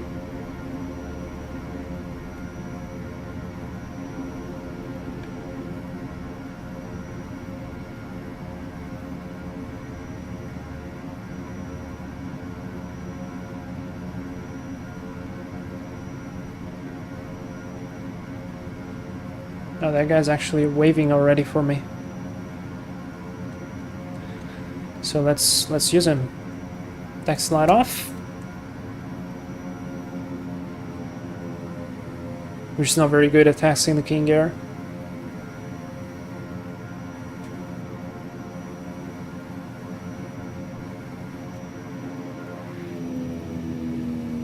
Parking brake set. Alrighty, so what can we switch off? This is all off, this is all off.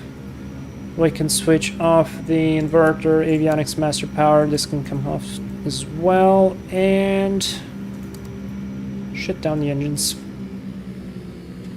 Generators go to off.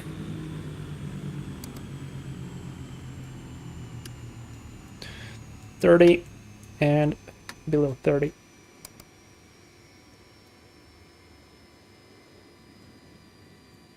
Beacon light off. Waiting for the below 10% N1. JTP joined in for the end. Yay! Was that you on the KLM? And 10 miles, Jesus. 10% N1. Fuel pumps off. Battery off. Let's go. Open the door. Go into the outside, and yeah, that is it. Let's check Volanta. Let's check what we did. Complete the flight. Review the flight. So look, this is what we did. From this point, I went manual, and I did all this arc and the interception to the localizer, and then the landing minus 269. I'll take that. That was a bit firm. That was okay. Ooh, good stuff, guys. Well, And I'm gonna finish the live stream right here. I hope you enjoyed this Logan Air King Air King Air C90B EVO mod stream. This was a continuation of the preparation for the B720 flight, which will happen probably in 2 weeks. I still don't know. Actually, no, I know what flight are we going to be doing. We're going to be doing a flight from Greece to Italy with Olympic Airways. I think that's how they were called, or just Olympic. And it's going to be an extremely interesting flight. So definitely subscribe, hit the like button, and join for the next few adventures that we're going to have on the channel.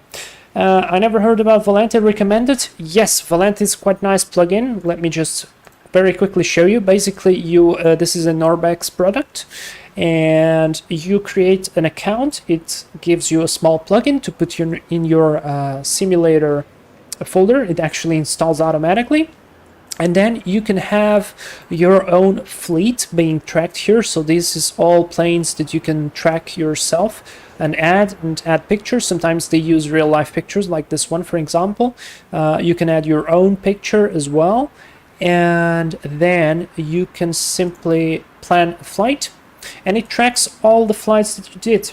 So this is very good.